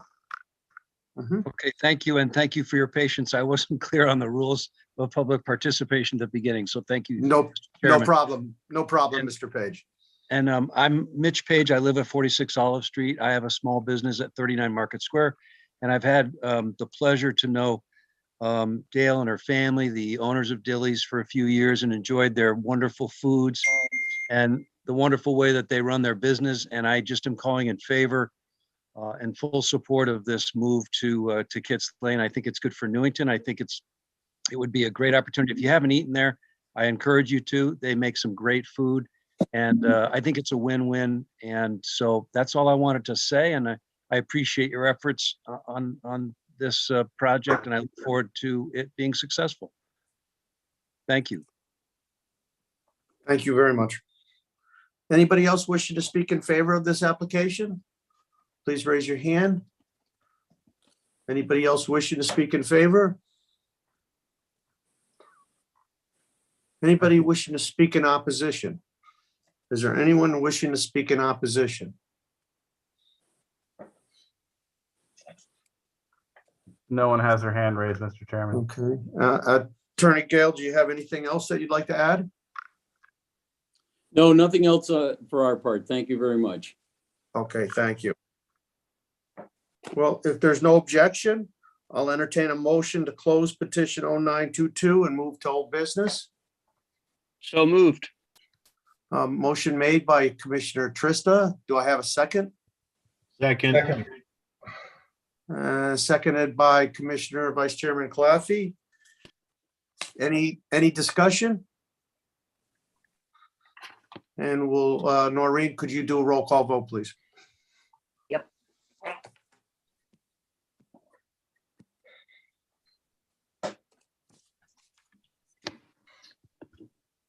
Commissioner Claffey, Yes. Commissioner Haggerty, Yes. Commissioner Havens, Yes. Commissioner Linares, Yes. Commissioner Trister, Yes. Commissioner Woods, Yes. Chairman Payne, Yes, unanimous. very good. Thank you. You're welcome. Okay, the next thing on our agenda is the approval of minutes. We have minutes of 02/23/2022. I'll entertain a motion to approve.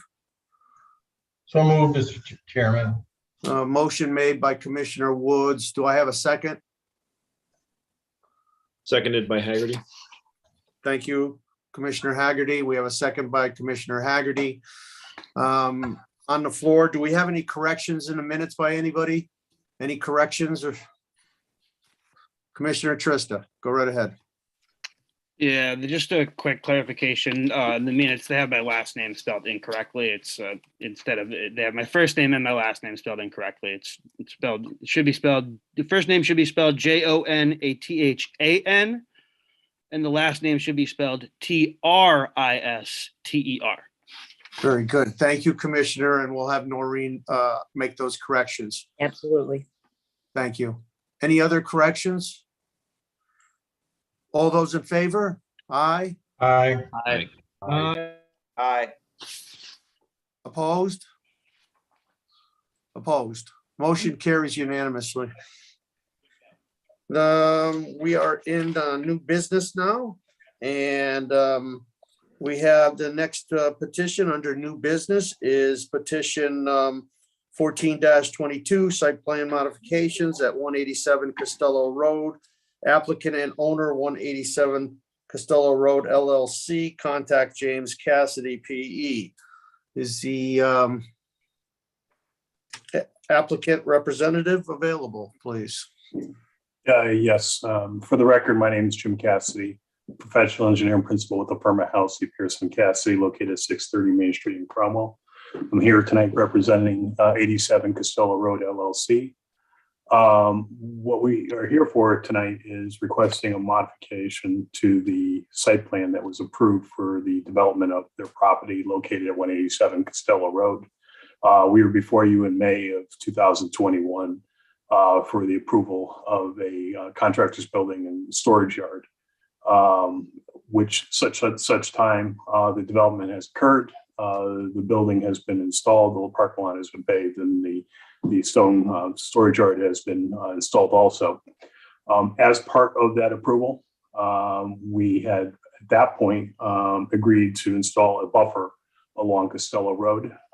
That buffer consisted of 23 arborvitaes planted along the edge, we'll say the westerly edge or the front edge of the gravel storage area, almost across the entire frontage. Since this building has been constructed, and actually we've gone for a CO back, I believe it was in November of last year, we've been having a situation with petty crimes. To date, there's been a generator stolen off the site, and there's been a few instances where there's been catalytic converters cut out of the vehicles that are on the site. So for security reasons, we're asking the commission to consider modifying the site plan to eliminate that buffer hedgerow that we proposed along the front of the project. In addition to, I originally had proposed a landscape island in the center of the parking lot that's became kind of problematic for maintenance of snow plowing. We were also looking to possibly eliminate the small one landscape island that had basically a red cedar that was proposed to be planted in it. We could add that we could push the landscape island down more towards the front, which is its placement was not a good idea in hindsight to put it where we put it. So we'd like the commission to I gotta find it. What's that? Sorry. Oh, no, do you have your plan, Jim, you can bring up? Or Yeah, you want to share it? Sorry. Yep. Okay. Give me 1 second. You have to stop sharing your screen. Yeah, you should just be able to do it. Oh, there you go.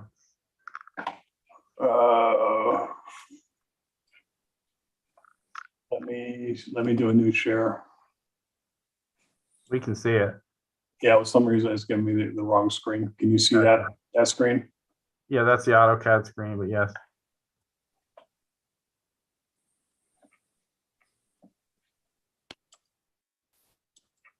Can you see my PDF now? Still looking at the AutoCAD. Now? There you go.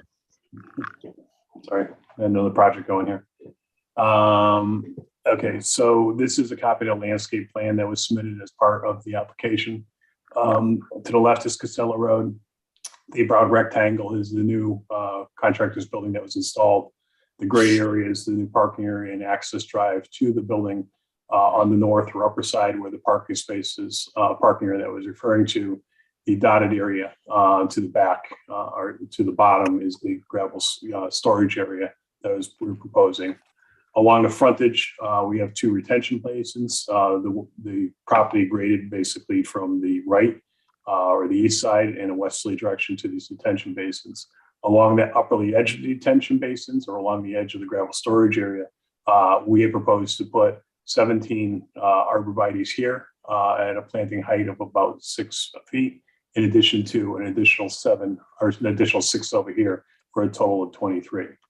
Again, when you come up the road, what happens and we feel is going to be happening is it's going to basically create a solid barrier to the building and any vehicles that are on site. As I mentioned before, we've had a couple incidents of petty crimes at this point, minor things, generator and some catalytic converters being stolen out of vehicles. We're trying to, for safety reasons, trying to open it up. In addition to, I had originally proposed a landscape island in this area here in the center of the parking area. It's just been a little difficult for maintenance of the parking lot. We're also asking to possibly eliminate that landscape island. We're hoping that the commission would consider this for safety reasons. And I'm glad to answer any questions you may have at this point. Okay, very good. Thank you. Is there any, let me go to our, Commissioner Haggerty, you have a question? Go right ahead. I was just going to say, I mean, are these, events documented in any way are they on file or documented through the police department or otherwise? Yeah, there was a police report filed on the generator, the catalytic converters he has dealt with. there was not a police report on the catalytic converters. Okay. I think if you look back, and it was November of last year is when there should be a police report filed for the generator that was stolen. It was chained to the building, chain was cut and taken. All right, thank you. Okay, at this time, let's go to our town planner or Eric for a report. Yeah, I can give you the report. You know, this was prior approved by the commission to satisfy the landscape portion of the site plan requirement. Eliminating that would, you know, put it, you know, in violation of, you know, our regulations and the landscaping requirement. There are other surrounding properties where these were also approved on. Same type of thing to the property to the north was also approved by you shortly after you approved this one, I believe.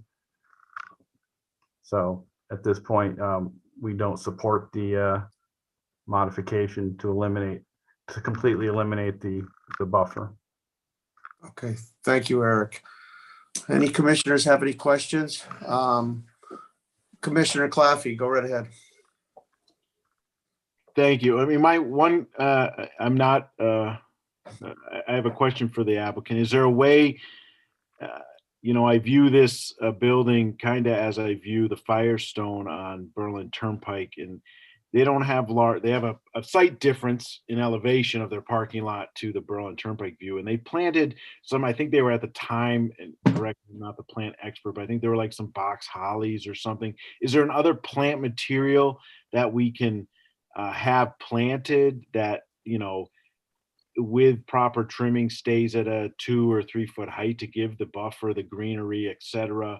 And secondly, instead of maybe eliminating the island, is there a way to take that island closer to Costello Road and offset it with the last 2 parking spaces and plant a tree there or something like that? Just so that, you know, I think it's a little odd to come back before us and say all the green away. You know, my option is maybe a smaller plant material and move the island closer to Costello Road as that island becomes the end curb, possibly with a planting there. It could be a different tree, but something. So go ahead. I completely understand. Unfortunately, Mr. Vassalo, who's a member of 184 Costello Road LLC, he was here, but he had to leave because he does plowing contracts, so he had to take off. So we did talk to him about it, and you know, what are some alternatives we can consider. What we're trying to do is keep the lower level open, as you mentioned, so you can see through for security purposes and not have a solid hedgerow. One idea we talked about is if we, instead of putting a hedgerow, if we were to do a canopy trees along the frontage. One of the things we looked at, it seemed kind of maybe appropriate for that area, is if we plant a London plane tree. London plane can grow up to 75 feet high and has a spread of about 60 feet. So we have about 160 feet of frontage here. So it seemed, you know, if we were to do something where we had street trees along frontage, it seemed in the area where we had the 17, if we were to plant 2 in here. And then as you had mentioned, Commissioner Claffey, if we move the island down here and plant another one here, we can have the 3 street trees across the frontage. We can't put them any closer to the road because we do have that detention basin here, but if we put them along the edge of the parking lot, that was something that, you know, he would be agreeable to. Again, I'm not the tree expert. That's the guy above me in my screen here. Thank you.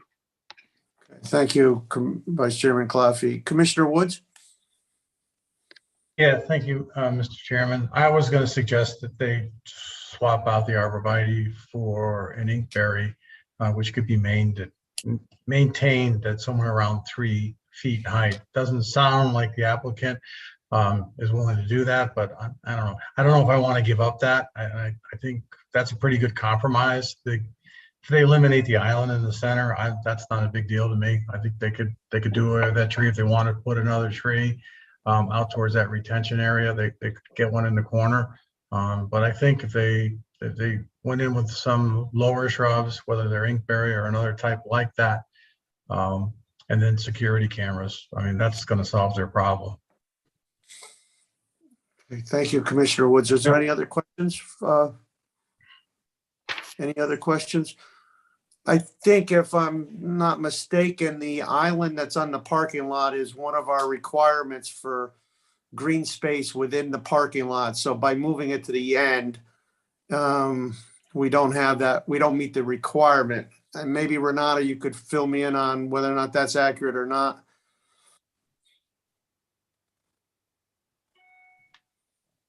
Yes. I don't know off the top. Eric is looking at it. Okay. Let me just find out from him, but they do typically do the interior in the parking lot, so. And I think while you're looking that up, Eric, I think Commissioner Woods and Vice Chairman Claffey have a good idea, maybe coming back and proposing some lower landscaping and some different plants could achieve what you're trying to achieve by not having a total barrier there. But ultimately, I think what I'm understanding is that the commission, and correct me if I'm wrong, the commission would like the plan revised to show a lower level plants along the front buffer. And then, we can look whether or not this island is absolutely necessary to require for our parking requirements or not. If there is a provision to waive that or not. If there is no one, then, there may not be a way around it. Okay. For like in 1 sec. So the one for World of Electronics, I did get confirmation from the owner that he is okay with going with a lower hedgerow. If we want to go with inkberries or boxwoods, whatever the commission would prefer, he would be amenable to that. Okay. Commissioner Claffey. I only have, it's more of a question now for Renata and the applicant, if they're willing to let some research be done on that island. But is there another, I know this got brought up with another property couple, I think, was it, let me think, Chick-fil-A, where they had that island put in the middle of the parking lot and they removed trees because people drive over them and they put some grass, and then they changed it back. And because I'm looking at the plan here, and it's I don't know what the distance is. It's 25-foot stone check dam at the center. I mean, is that the swale between the properties that is bringing the water off the driveway or parking area down into the proposed? It is. Right. Okay. But you can't plant anything in there. I wouldn't. No. I've seen some where people put some low like seagrasses near the top, so people see that there's a barrier there of some sort, or the road goes to rock or grass. So it's just a thought, but again, I'll leave it up to the commission. Okay, thank you. The owner would be willing to work with the commission or work with the staff on researching the little requirements for landscaping island. I mean, if it's required, then we have to live with it. I think if the applicant is amendable to this, if you would work with the staff and come back and propose some lower plantings in that front area to us at our next meeting, I think that would be the best choice. Are you? Not a problem. Okay, is that all right with all the commission members? I think that would be best. Commissioner Lenars, go right ahead.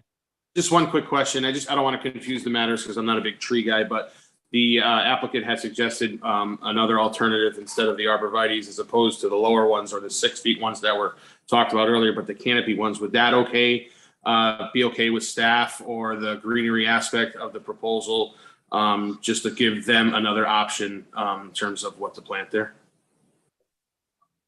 I think that the staff will work with them to either propose a few street trees or a combination of street trees along with some lower plantings.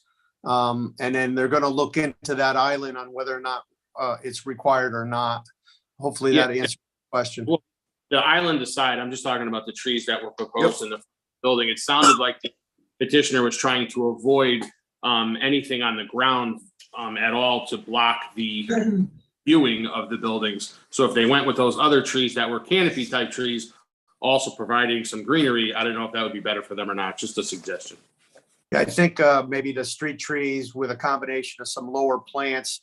That way, the way the arborvitaes are planted here, it's in a row as a hedge at 6 feet tall, and they're going to grow a foot a year or more. It becomes blocking the property. So I can understand that. So I have no problems with it coming back. So, Mr. Chair, if I can just interject for just a second here. First of all, my understanding was that the applicant already agreed to plant inkberry and boxwoods, and that was what was kind of desired by somebody on the board who kind of understood probably best than anybody else on staff what would be appropriate here. So my recommendation would be to go on with that. My second point is that your upcoming agendas are really not looking good. This is yet another example of one of those like minor things. If we have an applicant that has agreed to plant something that you already, at least on principle, have agreed on, and we can look at this interior island thing, perhaps this is one of those things that we could approve administratively without them having to come to you. So if we can establish at least that tonight and then move this off so it's not clogging your agenda and you're not like having them sit in the room for like 3 hours next time, that would help. Absolutely. Absolutely. I completely understand. And I would go back to Commissioner Woods. Could you just state on the record again what you were suggesting for plantings there? Yeah, it's a compact inkberry they could use, or you could use boxwood. The inkberry is probably just a little bit more durable than the boxwood. So but whichever one the applicant wants, I'm fine with. Okay. I think the commission would be fine with. It still gives an evergreen barrier, but it's maintainable at a very low height. Okay, very good. Thank you, Commissioner Woods. Are all the commissioners satisfied with that? This is such a minor thing that the administrative, this could be approved administratively. We'll have our administration work with the applicant and get this taken care of. I'm in agreement with you, Chairman Payne. Thank you very much, Vice Chairman Claffey. Any other comments from commissioners? Yeah, Mr. Chairman, this is exactly the exact example of things that should be handled administratively. Wholehearted back to that, absolutely. Thank you, Commissioner Linares. Any other commissioners in agreement? I agree as well. Thank you, Commissioner Krista. And Renata, just one more thing. This is not, I'm not trying to put more stuff on your plate. Okay, then I think if everybody's in agreement, we'll have the staff will work along with the applicant on this to get this approved administratively. So just one more quick thing, the islands. Are we working on that with staff too? Yes, we'll work on it with staff. If I can. Go ahead, Eric. Jim, if you look at section 6.1.3A, that does talk about the interior landscaping of the parking lot. Right, we're supposed to have 10% of the parking areas, landscape island, but I mean, we'd have to look into the regulation a little bit more. It makes sense. It makes sense to try to maybe move it to the forward. Yeah, it's more beneficial than being in the center of that parking lot. So I would like to look into the regulation a little bit more and see if there's any other provisions to allow us to do something else there. Okay, very good. Thank you very much, Jim. Appreciate your time. Thank you. Okay. Okay, we're going to move to old business. And the next petition is petition 0522. And you still have one item. The amended agenda, Mr. Chairman. I beg your pardon? There's another agenda item in new business. business. I'm sorry. Thank you, Commissioner Trista. So we do have another thing under new business, which is 16.22. I don't have it in front of me. You want me to read it, Mr. Chairman? Yes, if you could, please. Thank you. Petition 16-22, changes of use in site plan modification, section 5.3.9, to allow a dining cluster and parking incentives in the TOD zone at 12 Fen Road. Applicant and owner, Fen Road Associates LLC. Contact Mark S. Shipman. Thank you, Commissioner Woods. Yep. Go right ahead, applicant, Attorney Shipman. Yes, Mark Shipman, firm of Shipman, Shaken and Schwefel, representing Fen Road Associates. Mr. Hayes is here from Fen Road Associates. And I also have with me Mr. Stephen Mitchell, who is our traffic/parking expert. I'm going to try not to take a lot of your time. I have submitted a narrative in support of the site plan and change in use, and I think it covers most of what we want to say. I don't want to do this by giving you my narrative with gestures, so I will try to just skim through it. We think that this change in use is appropriate for the TOD district. The TOD district encourages cluster dining, and that's just what we're trying to do with this. The location will serve the adjoining hotel, which has no food service. It will serve foot traffic and bicycles from Central Connecticut State University. And with the pending application, should you approve it, it will be within walking distance of the proposed apartment complex on the National Welding parcel, and definitely within walking distance of the bus terminal. All of those things militate for what we're asking, and that is a reduction in the parking requirement to permit this property to maintain the 50 parking spaces that it has. We believe that based upon the types of uses that are going to be there, which are the types of uses you should be encouraging at that location, more the in and out than the sit down with white tablecloths, and the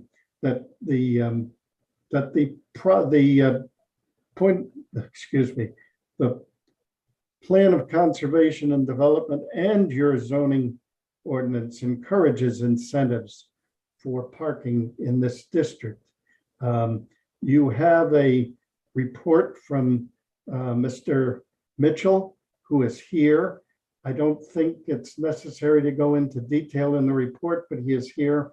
I assume you've seen it and read it. And if you have, he's here to answer any questions you may have. We have also provided for the possibility that the town may wish us to have additional spaces, and shown in red on the plan are spaces which could be utilized if necessary. We don't believe they are necessary, and we don't believe they will enhance the use of this premises. The incentives particularly are for dining clusters. And a dining cluster, if you think about it, if we were to put 4 restaurants or 3 restaurants or 5 restaurants and maintain the 20 cars per 1,000 square feet, it would take many acres.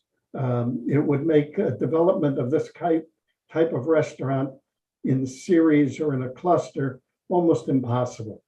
The traffic report uses a seat method rather than a square foot method to show you that the uses that are proposed will not generate the kind of parking requirements that your ordinance has for all restaurants.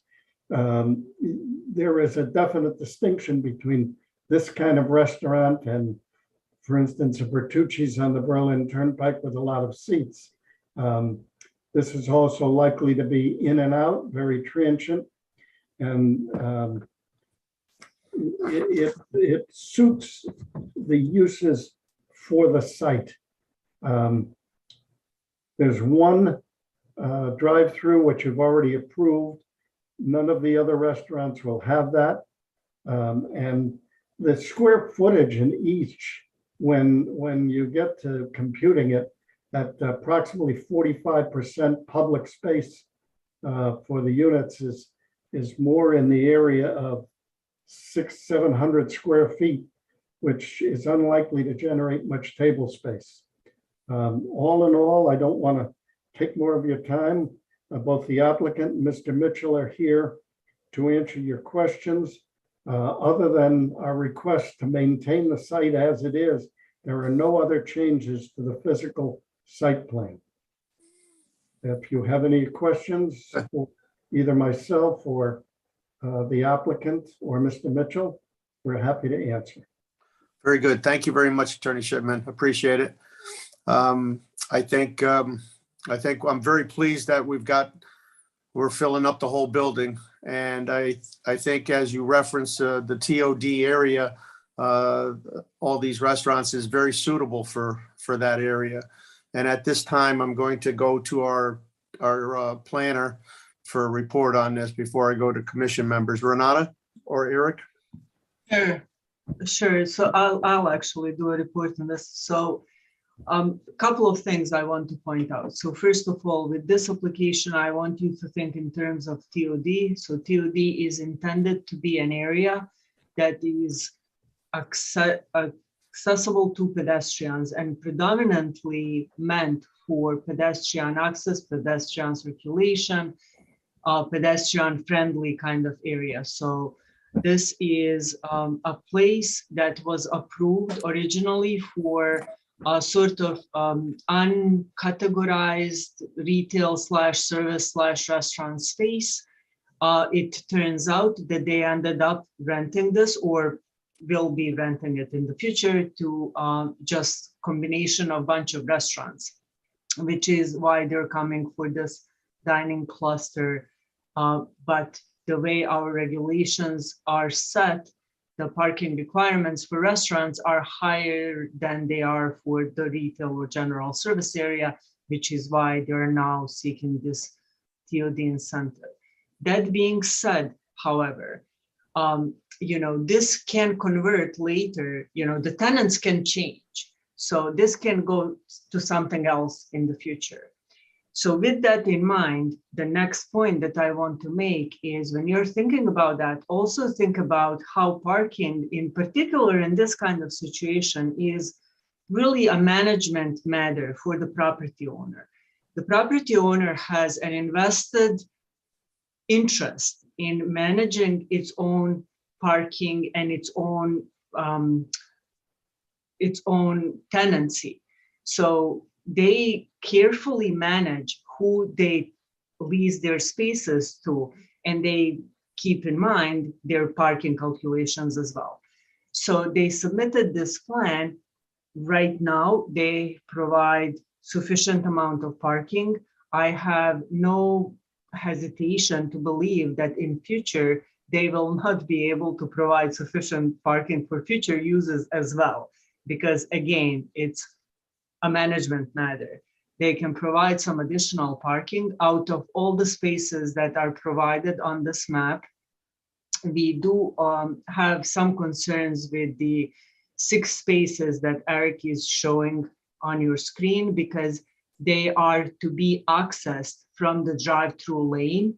And it's, when the drive-through lane is occupied with vehicles, like how do you get out of that? So that's really not a good location. I don't think that those spaces are really feasible to be calculated in. But even still, I believe that with or without those 6 spaces, they still can function as a site well enough that I do not have any concerns with this proposal at all. This will be a 2-part vote. So first, you will be asked to make a finding of eligibility for the TOD incentives. And this TOD incentive will be as relevant as to parking. So that will be your first motion and first vote. And then your second action tonight will be then to approve the change of use site plan modification. So this will come in as a 2-part action. Okay, and if it's not clear, I'm supporting this. Thank you, Renata.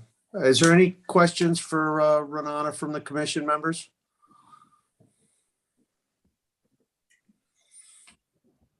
If there's nothing, I'll entertain a motion to move this 1622 to old business for action. So move, Mr. Chairman. Okay, we have a motion made by Commissioner Woods. Do I have a second? Second, Commissioner Havens. Seconded by Commissioner Havens. Any discussion? All those in favor? Aye. Aye. Aye. Any opposed? Anyone opposed? Motion carries unanimously. And if I could have, I'd like to take care of 1622 first on old business, please. Eric? Yes, that's fine.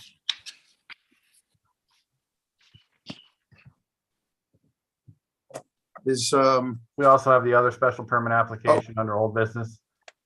So however you want to do it, I can go to 1620. we could go to 1622, please. And we have the other one. So yes, We have that one too. yes. Well, we already said that the 1422 was going to be handled administratively. Okay, So I don't think we need a vote on that. okay. Okay, so 1622, if I could have Commissioner Lenars, if you could read the petition 1622, please.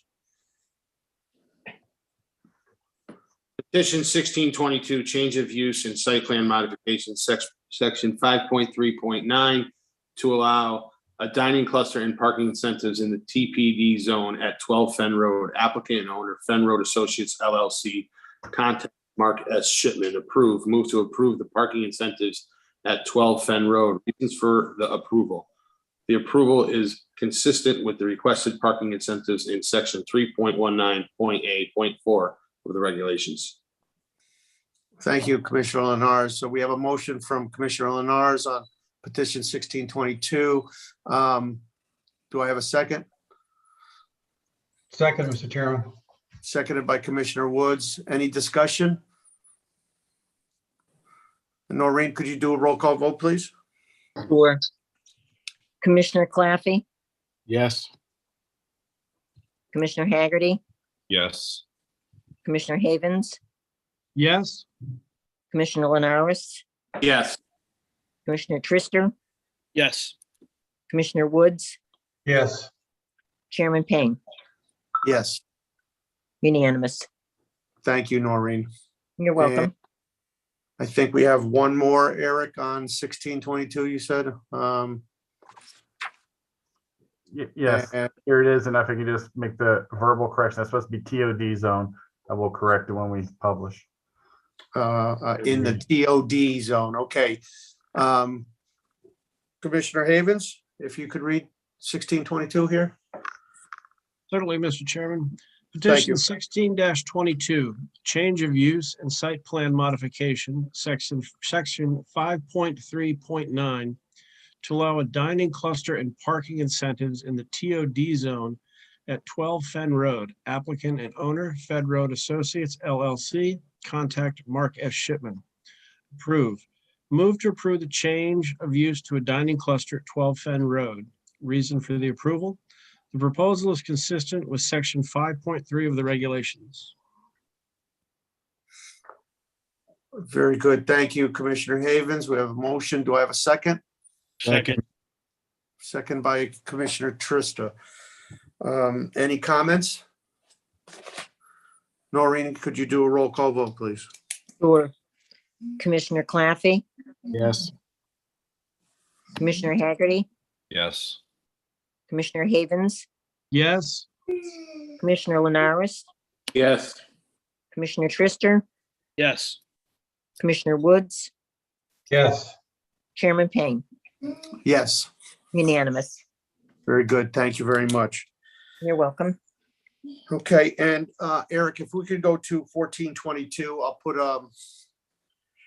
I'll entertain a motion from one of the commissioners that the applicant on 1422 will work with the administrative staff on these minor modifications.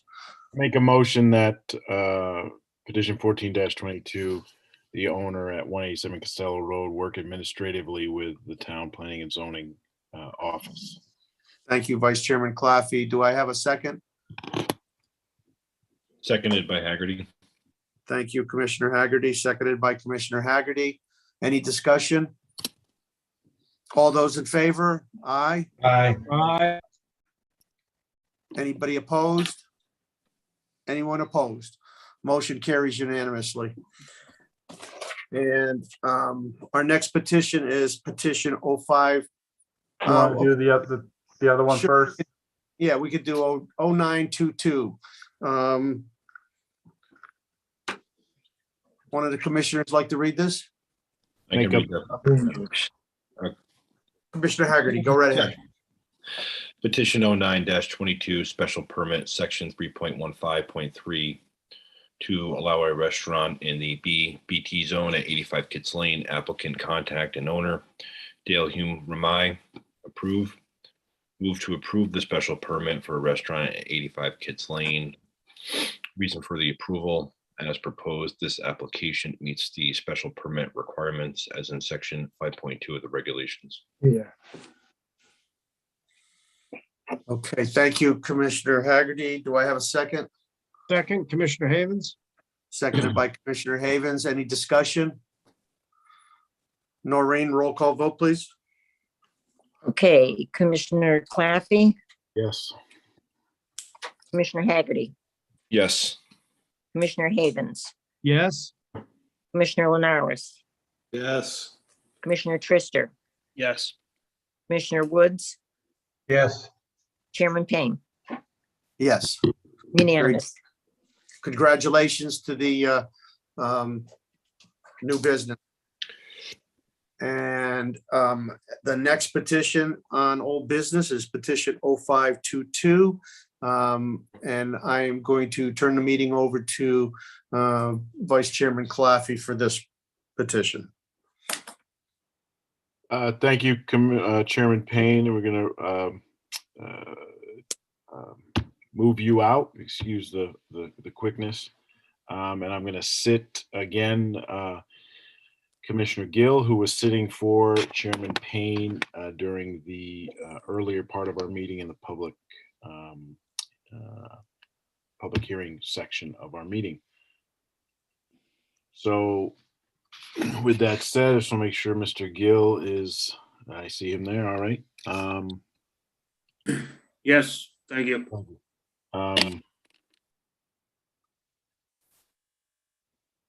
Let's see. I'm here to make a motion to vote on petition 05-22 zoning regulation amendment. Can I get someone to read that in? Can I get Commissioner? Where is he? Where'd he go? I don't see him. Commissioner Haggerty, please. Sure. Petition 05-22, zoning regulation amendment, section 3.19, to modify zoning regulations pertaining to residential buildings in the PD zone regarding hiring of third-party consultants at applicant's expense, requiring a direct site access to Berlin Turnpike, requiring a traffic impact analysis, and reducing building height to 2 stories. Applicant and contact Igor Bokachov. Deny.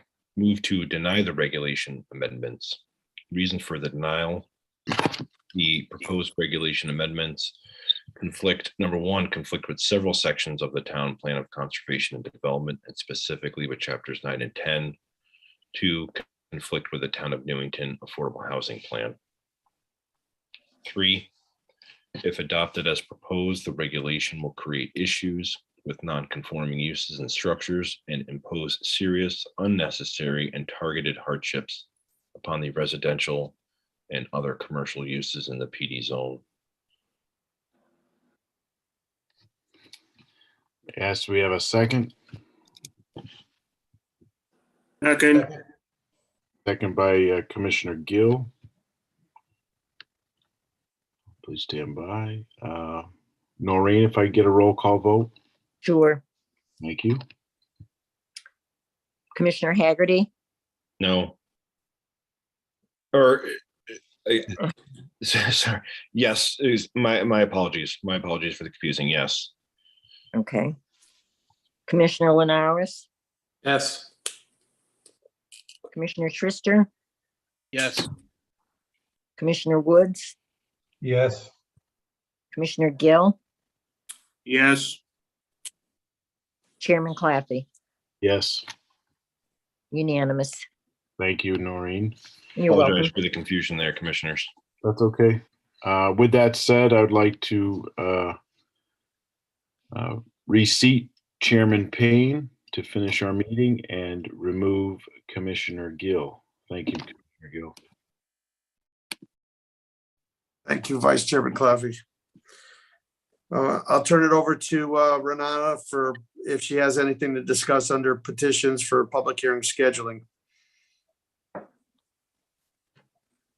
So there is few, but I believe some of these we already scheduled. So I believe we did present to you the scheduling for the signs at 333 Berlin Turnpike.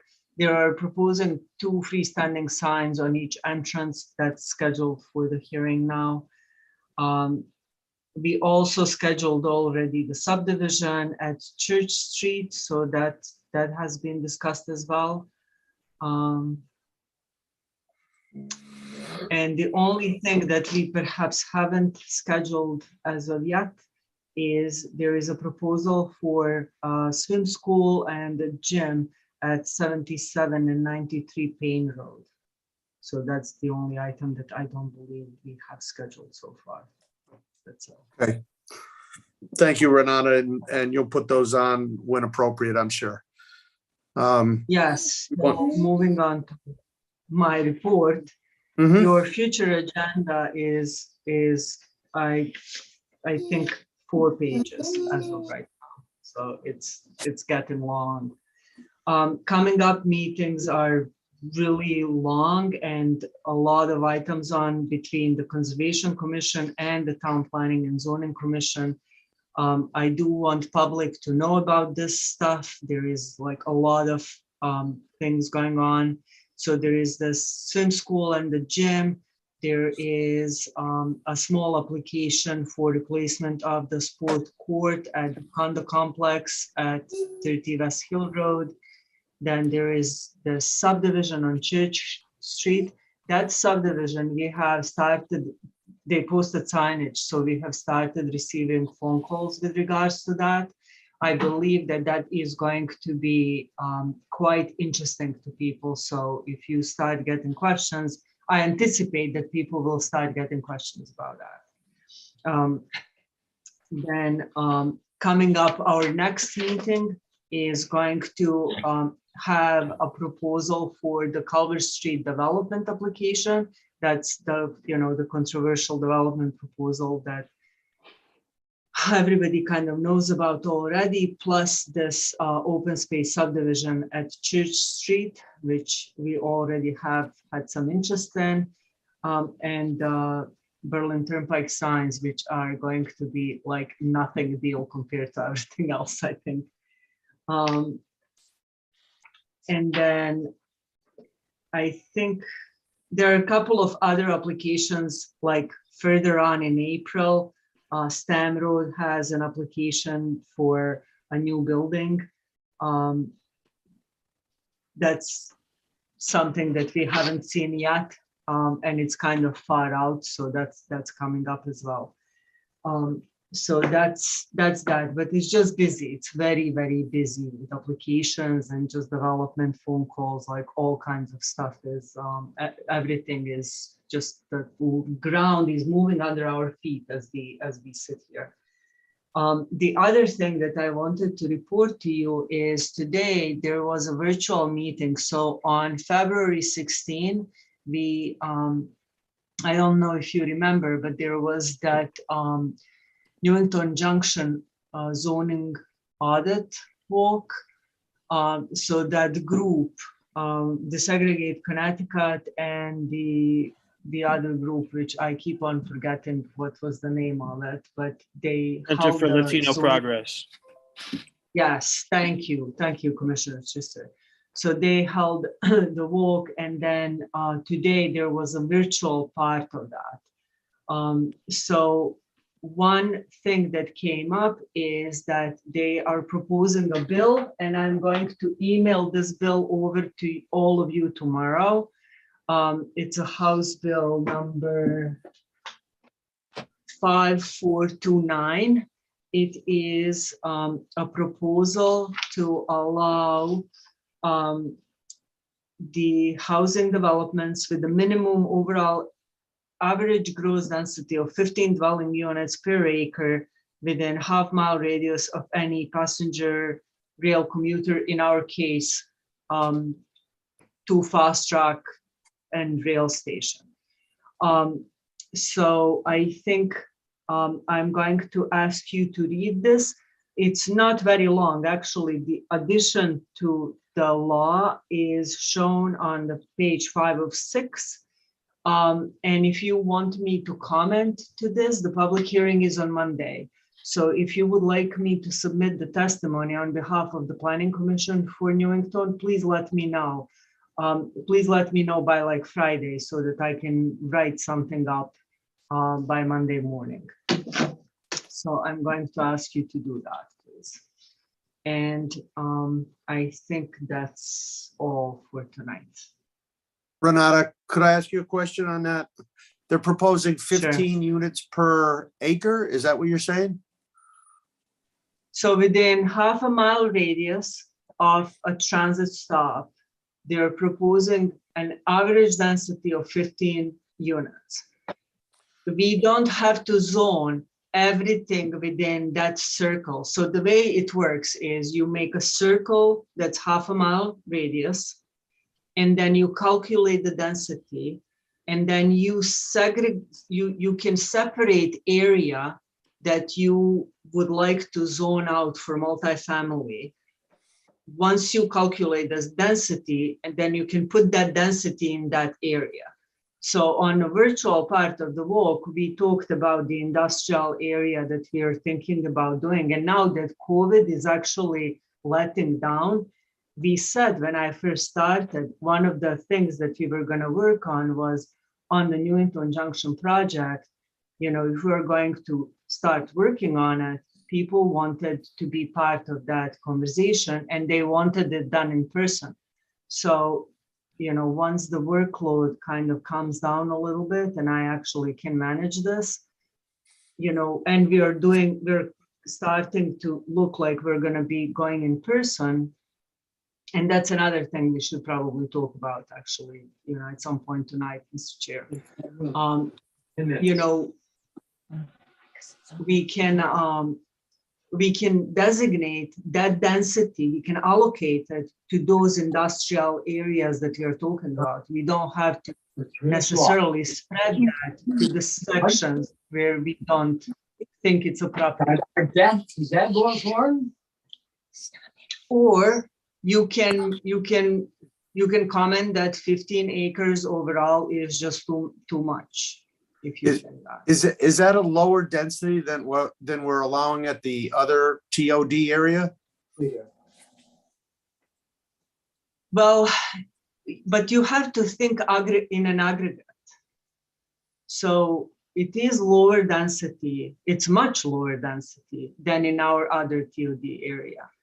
But you're not looking at the whole area where you have a larger section of the district that's essentially a single family homes, where you are not looking into rezoning single family zoning district into multifamily, right? So you have to take that whole circle, calculate its entire density, and then focus that density into like small section of that circle. Okay. So you'll get probably a higher density, kind of the same density that we have elsewhere.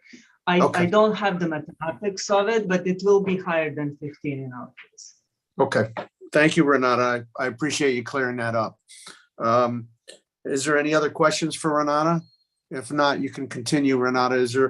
We're going to be going into hybrid meetings, I think, probably starting in April, right, Renata? I think it's a decision for us to decide. The council is starting to do that in person. If the commission would like to do that in person, I need to know I need to know at least like 3 weeks ahead of time for the legal ads. So if you're thinking about buying in April, I would like to know that now. Okay. I'll open it up for commissioners on how they feel about going back in person. We can't do it for our next meeting because the legal notices have already gone out. But it is possible that we could do it for our first meeting in April. And what it would be is a hybrid meeting where you could still be on Zoom or you could be in person there, but we need the majority of the people to be in person, I think. And then we also offer applicants can call in and so on. Any commissioners have any comments on going in person? Commissioner Woods, go right ahead. Thank you, Mr. Chairman. Yeah, I'm in favor of giving it a shot. Let's see. I think it's time. We'll go back into person if at all possible. Okay, thank you. Commissioner Claffey? In person for those who want to attend. I agree. Thank you. Okay. Commissioner Haggerty? In person, Mr. Chairman. Thank you, Commissioner Haggerty. Any other comments from commissioners? All right, I take it that the majority of the people are okay with going in person. So Commissioner Havens? I agree with in person as well, but can we bring snacks? I'm not sure if we're allowed to eat in the new town hall. And so Renata, I think you've got your answer. If possible, if everything works out, either the first meeting in April or the second meeting in April, I'll leave it up to you and on coordinating everything. And check on the snacks. Sounds good. Okay. Okay, everybody received the CROG letters. If there's no further questions for Renata, I'm gonna go to public participation. If there's anybody from the public wishing to speak within the Zoom application, please raise your hand if you'd like to participate during public participation. If calling into Zoom meeting by telephone, dial *9 to raise your hand to be recognized, or use *6 when recognized to speak by telephone. And please just state your name and address for the record. Is there anybody from the public wishing to speak?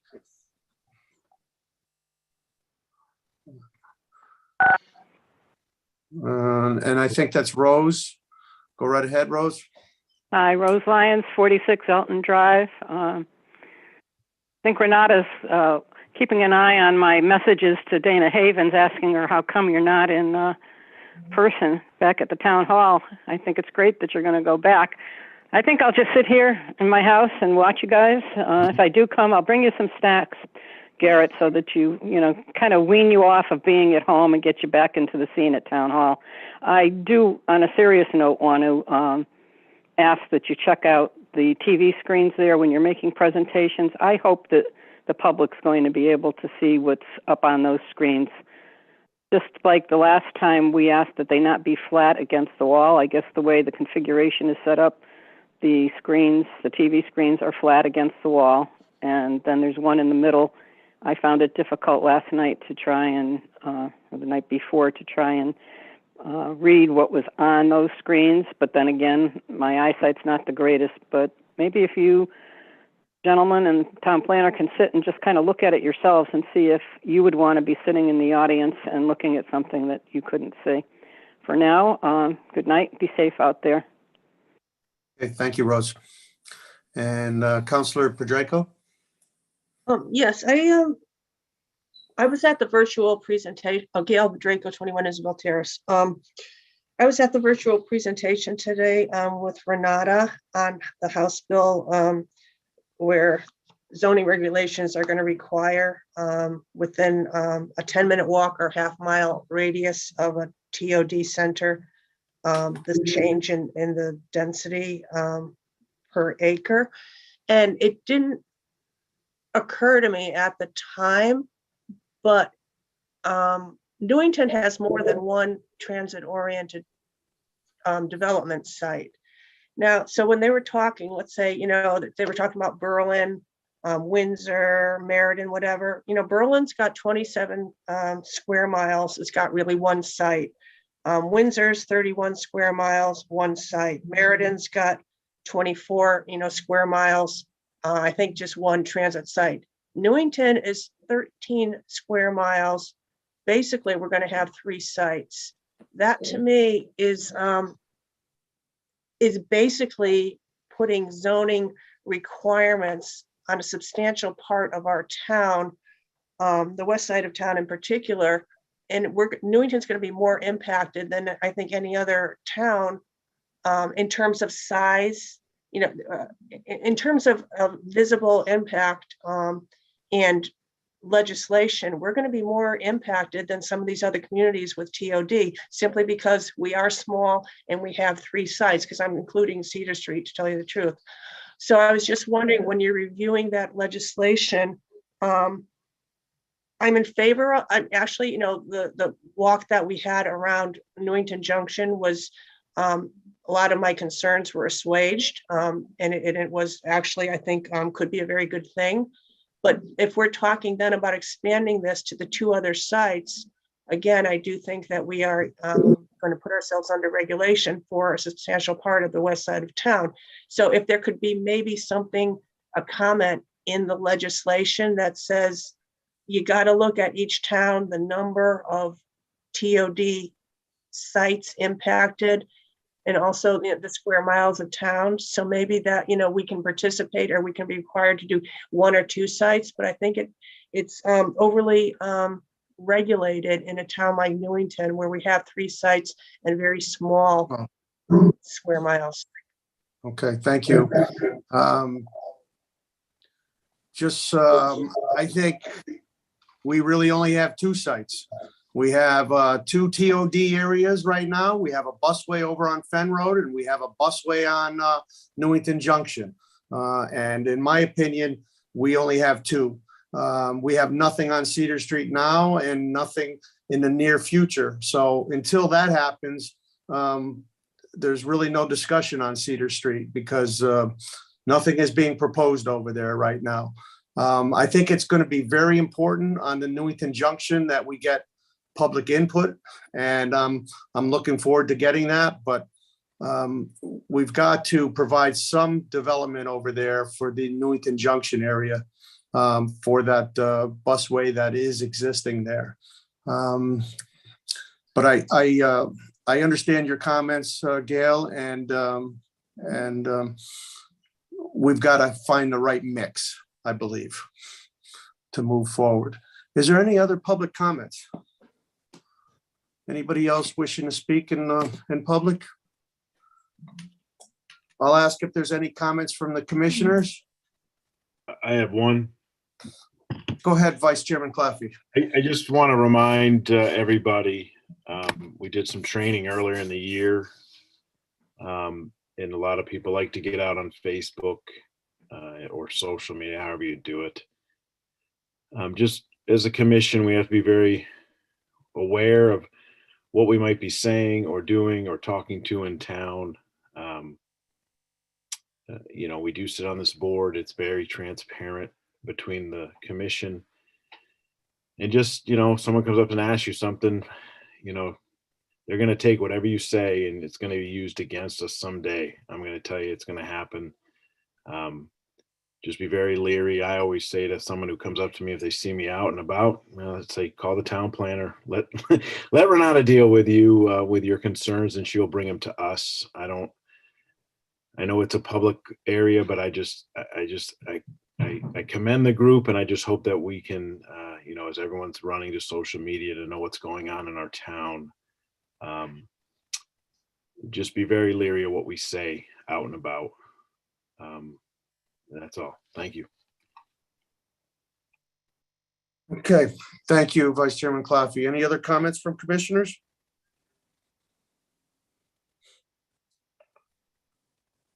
Okay.